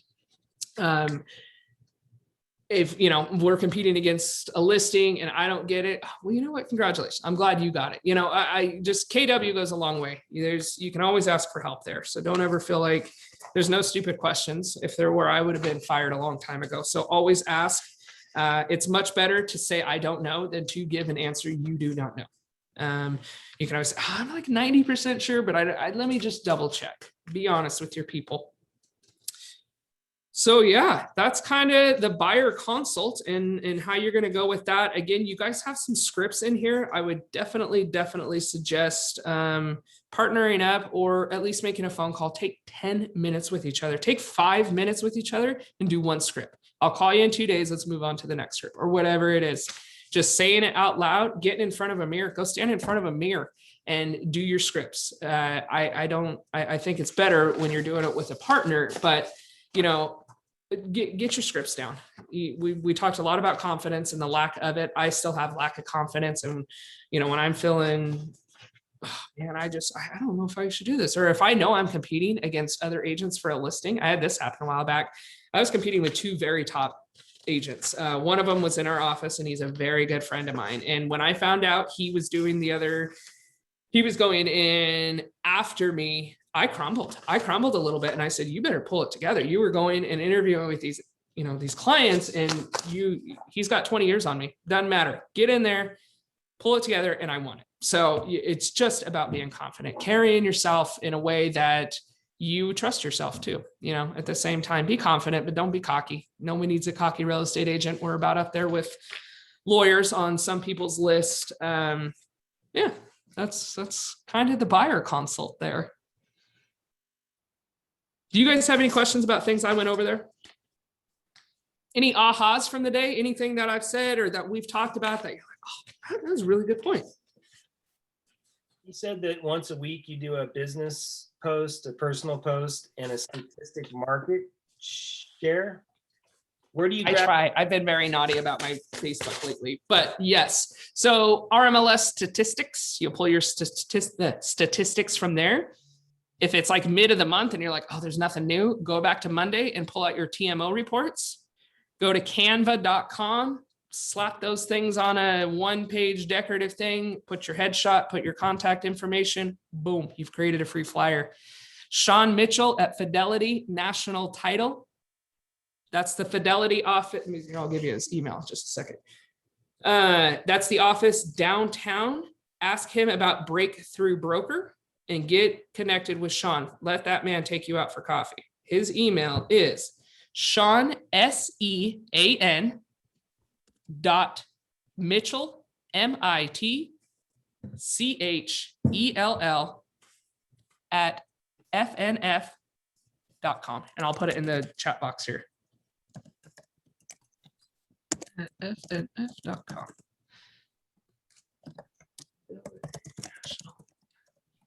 Reach out to him, say, hey, I took a class with Felicia. I would like to know about Breakthrough Broker. There you go. He'll email you a link. It's if you don't want to deal with Canva, I find Breakthrough Broker to be a little bit easier, but they have pre-made templates. Oh, that's another thing I wanted to show you real quick before I let you guys go. So talk to Sean about Breakthrough Broker, get your free marketing going, start connecting with your lenders. When you find a lender you like, hey, I'm doing an open house. Do you want to come do it with me? They'll usually say no. There's a couple lenders here that'll go, oh, okay, no worries. Hey, can I make our open house flyer with both our branding? He or she is not going to say no. They're going to want free advertising. But yeah, getting that done. I'm going to show you one thing on Zip4. Oh, go ahead, Jake. Hey, if I missed it, I apologize, you guys. No. But on an open house situation, do you recommend having you and somebody with you with showing houses, particularly if somebody comes in by themselves, there's nobody else in the house? I'm looking to like thinking about what you were talking about with the folder deal that we talked about 5 minutes ago. I'm uncomfortable. I'm a big guy and I don't want to ever get in a situation where it's a he said, she said. What's the protocol on that? You generally run with 2 people in an open house? I typically do. I have my dad on my team, so he'll sit there and play Candy Crush or whatever he needs to do. Right. Yeah, very, I mean, if it's a country house, you darn right. I'm not going out there and doing that stuff by myself. Very rarely do you have properties without cell phone service, but I don't meet new clients. I meet them at my office and, you know, have everyone take a good look, give me a copy of your license. Now, if it's a sweet old lady that's calling me to see my trailer listing in Falconwood, okay, sweetheart, I'll meet you down there, but just be safe. I'm not going to get into gun control by any means, but if you feel comfortable doing that, get a gun, take your concealed license. You don't feel comfortable, get some mace, get some pepper spray. I always have a pocket knife on me. You would never know it, but I always have a pocket knife on me. Another thing, when I tour houses, I'm never in front of people. I am always behind them. And the reason is if I'm in front of somebody and I'm walking down the hall, I don't know what's going on behind me. So again, if they're people, you know, I mean, you know, play it smart, but there's just certain things you always have to be aware. Downtown showing, that can get a little weird with homeless people. I showed a place on Oak Patch and 18th and there was a squatter living in the house. So if that's the case, you leave, you call the listing agent and you get out of there. Thankfully, I was with my male client and I probably wouldn't have felt safe otherwise. So be smart. If you can get somebody to do your open houses, or with you, call your lenders, call your people. Hey, I have a lender here in town. Hey, you want to come do an open house? Yes, I'll sit in with you. It's another girl, but at least there's two of us. But mace, pocket knife, letting people know where you are. I think that's a big one too. If I go on and, you know, do something, hey dad, I should be done here by 2 o'clock. If you don't hear from me by 3, give me a call. Okay, you know, but yeah, just always be aware of your surroundings. Always let people walk in front of you. You know, things like that. When you get to a house, I always lock the door. Yeah. When you get all your clients in, lock the door. You just never know. But back to your open houses thing. So within the past year and almost a half, open houses have been one group at a time due to COVID. So when I ran my open house the other week, it was at that farmhouse. I sat out on the porch and I kind of just let people go in and out. It was a vacant home, you know, let people go in and out. But if it's a really nice listing and you got a seller that's, God, I'm worried about, you know, my iPads or whatnot, get somebody else in that house. If you got people going upstairs, I always tell my sellers, you hide your pharmaceuticals, you hide your electronics, anything that could be easy peasy to grab, hide it. But if you're ever, you know, there's always an agent in your office that'll go sit in an open house with you. There's plenty of new agents that 2 of you could go sit in an open house with. And, you know, hey, we switch off buyers, or, hey, you know what? Everyone from this open house is you next Saturday. They're all me. Capiche? Capiche. But if you ever feel unsafe or somebody's really weird, don't listen to your gut. It ain't worth it. I promise you. And yeah, that was alarming to see on that Facebook group that man had done that to multiple people, not just women. He was doing it to men too. So men, you're no exception. But I want to show you one thing on zip forms for my contract people here. Let me just pull up zip forms and then I'm going to do a little screen sharing with you. Because you can make templates for zip forms. So all of your information is pretty much in there. So let me go back to you here and then let you guys go for the day. So if you were looking at zip forms here, and let's say I need to start a new one. This is a new purchase for me. Of course, it's going to make me put in a real address. Let's just see if that'll let me pull that up. Oh, it's residential. You got to put residential. So this is now my back of the house zip forms. So this is where, you know, you'd add your documents, you'd put in your residential sales agreement. I have a transaction coordinator. I suggest maybe for the first month or 2, you pay somebody to be a review on your contracts. I pay a transaction coordinator. She lets me sleep a little easier at night. But when I go into zip forms here, this is the deal 115 Ash. I have a template already made up. So listing, this is mine. This is my purchase for my buyers. This was my buyer that I made multiple offers for. And so finally I just made her own template. But if I put purchase Felicia here and hit apply, now I got documents in here that are pretty much part of my every deal. Septic, obviously that would be a hit and miss. But now when I go to my cover page, obviously you got to enter your buyer here. If this was an actual MLS listing, this listing information would be filled out. But you see all this? This is already all, well, for some reason, my dad's name snuck in there, but this is already all filled out for me. So now I can go to, you know, it's got the property address on it. It's got all this stuff. So now when I go back, it's one less thing I got to fill in. So now all my information is already in that contract. Boom, there I am. So you guys can make a template for those of you that are starting to learn and having to do things on the fly. Create some templates and make it a little easier on yourself, especially in this market where you're going to be writing multiple offers for multiple people. Create a template, save yourself 5 minutes in a contract and just get it done once. So, well, that's about it for me today. Did you guys have anything else you wanted to talk about? Anything else you wanted to bring up? Yeah, Kimberly. Where do we get the buyer agreement?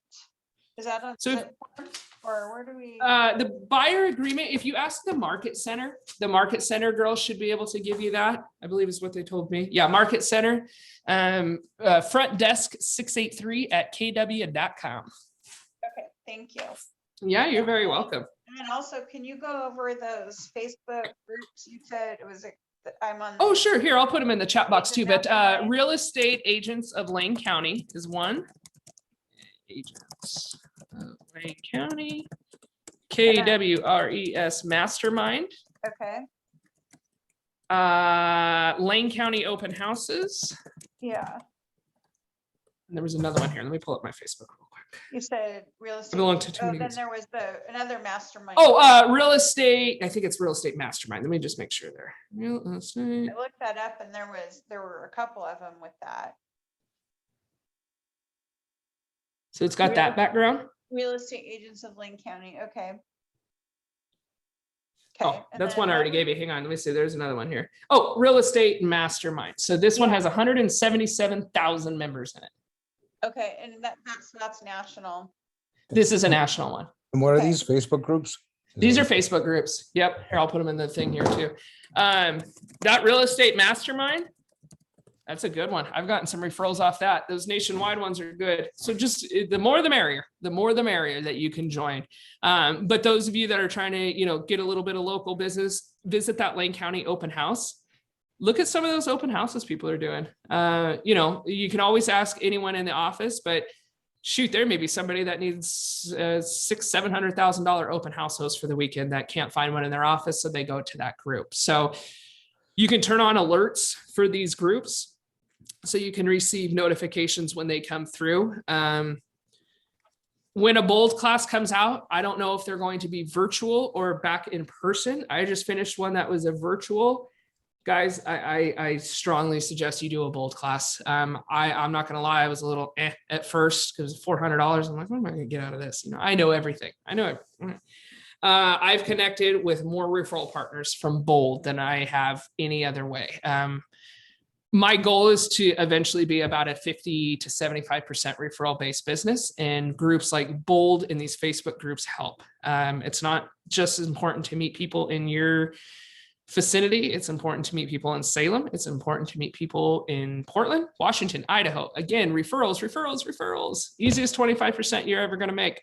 Ever going to make. So if I see somebody post on like my friend list, Bob Smith posts, hey, my sister's moving to Washington.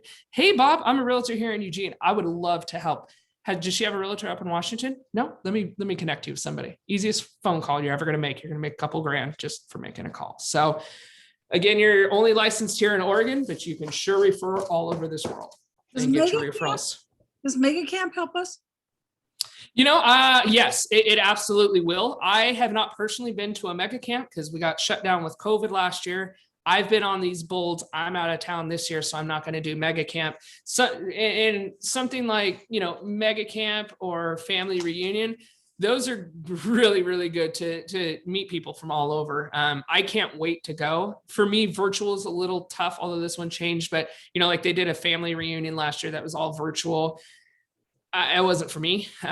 Bold virtual worked out good, but I've heard so much about family reunion in the, in-person experience and the speakers that I want my first family reunion to be one where I am in Vegas and I'm watching family reunion. So the more the merrier. I mean, I still watch a class or two every week with KW.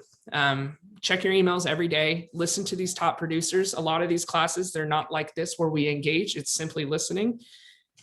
do it. You're going to learn something. You're going to learn something all the time, whether it's an old agent, new agent, doesn't matter. It's just a really cool brainstorming way to communicate with other agents in the office. Well, thank you. I really learned a lot today. Hey, I appreciate, oh, here, let me drop my information in there. And I mean it, we're in a weird time where no one's doing scripts in person. If you guys ever want to meet at the office, I'll sit down and do some scripts with you. I know Mara would, I'll do them on the phone. You want to call? Let's play some scripts. I'll give you some handling objectives. We'll have fun with it. So, well, it was a pleasure to meet all of you. I really appreciate, again, your time on Wednesday. And wish you all the best of luck. I think we got a really solid group of people. You all have really good mentality, and just always reach out for support. There's no one in that office that doesn't have time for you. Thank you. Thank you, Felicia. You bet, guys. Good luck. If you have any questions, I'll stick around for, I'm kind of here till 4. So if any of you feel like sticking around, you want to have a one-on-one or just stick around, I'm here to chat till 4. So. Did you put your name in the chat? Yes, I did. And my email and my phone number. Okay, I missed it. I guess it's up at the top. Oh, There you go. I think it's sent it to everybody. There you go. Got it. Thank you. My email is really tough. It's my name at kw.com. So, but yeah, guys, I think you're a good group. We've got some good agents on board right here. I've sat through a couple of these classes. I'm like, oof. But you guys are a solid group. So I feel real good about you. And if you missed anything from today or you want me to go over it further, call me, email me. I'm more than happy to go into stuff even further. Okay. Well, thank you so much for your time. You bet, guys. Thank you. Appreciate you. Feel free to log off if you're all set. If you have any questions, stick around. Great class. Hey, appreciate it. I hate public speaking, so thank you so much. My legs have not stopped shaking for 3 hours, so thank you. You're really actually really good at it. So yeah, I appreciate that, Jared. Thank you guys very, very much. It's a down to earth. You built a relationship with us. Thank you. Well, yeah, that's important, guys. People are going to remember that. Even if they don't buy a house, they're going to remember the relationship that you formed. So, come from the heart. What's that, buddy? I'm encouraging you to do it again. Yes. Yes. Yeah. You guys, we all talk about confidence. I told Mara, I said, I don't want to do this. I don't want to do this. And I said, you know what? I need to do it. And I'm going to give a presentation at my leads group next week. So pushing myself out of comfort zones. We're all going to push ourselves out of comfort zones. Well, you did a great job. Yeah. Hey, thanks, Bart. Appreciate it. And, look forward to working with some Salem agents here and there. Send me your guys' information too. Even if you're here local, not every buyer is suited for, maybe me or whatever, and I could be looking for somebody else. So guys, I'm always looking for referral partners, especially outside of Eugene. I'm getting sick of driving to Salem.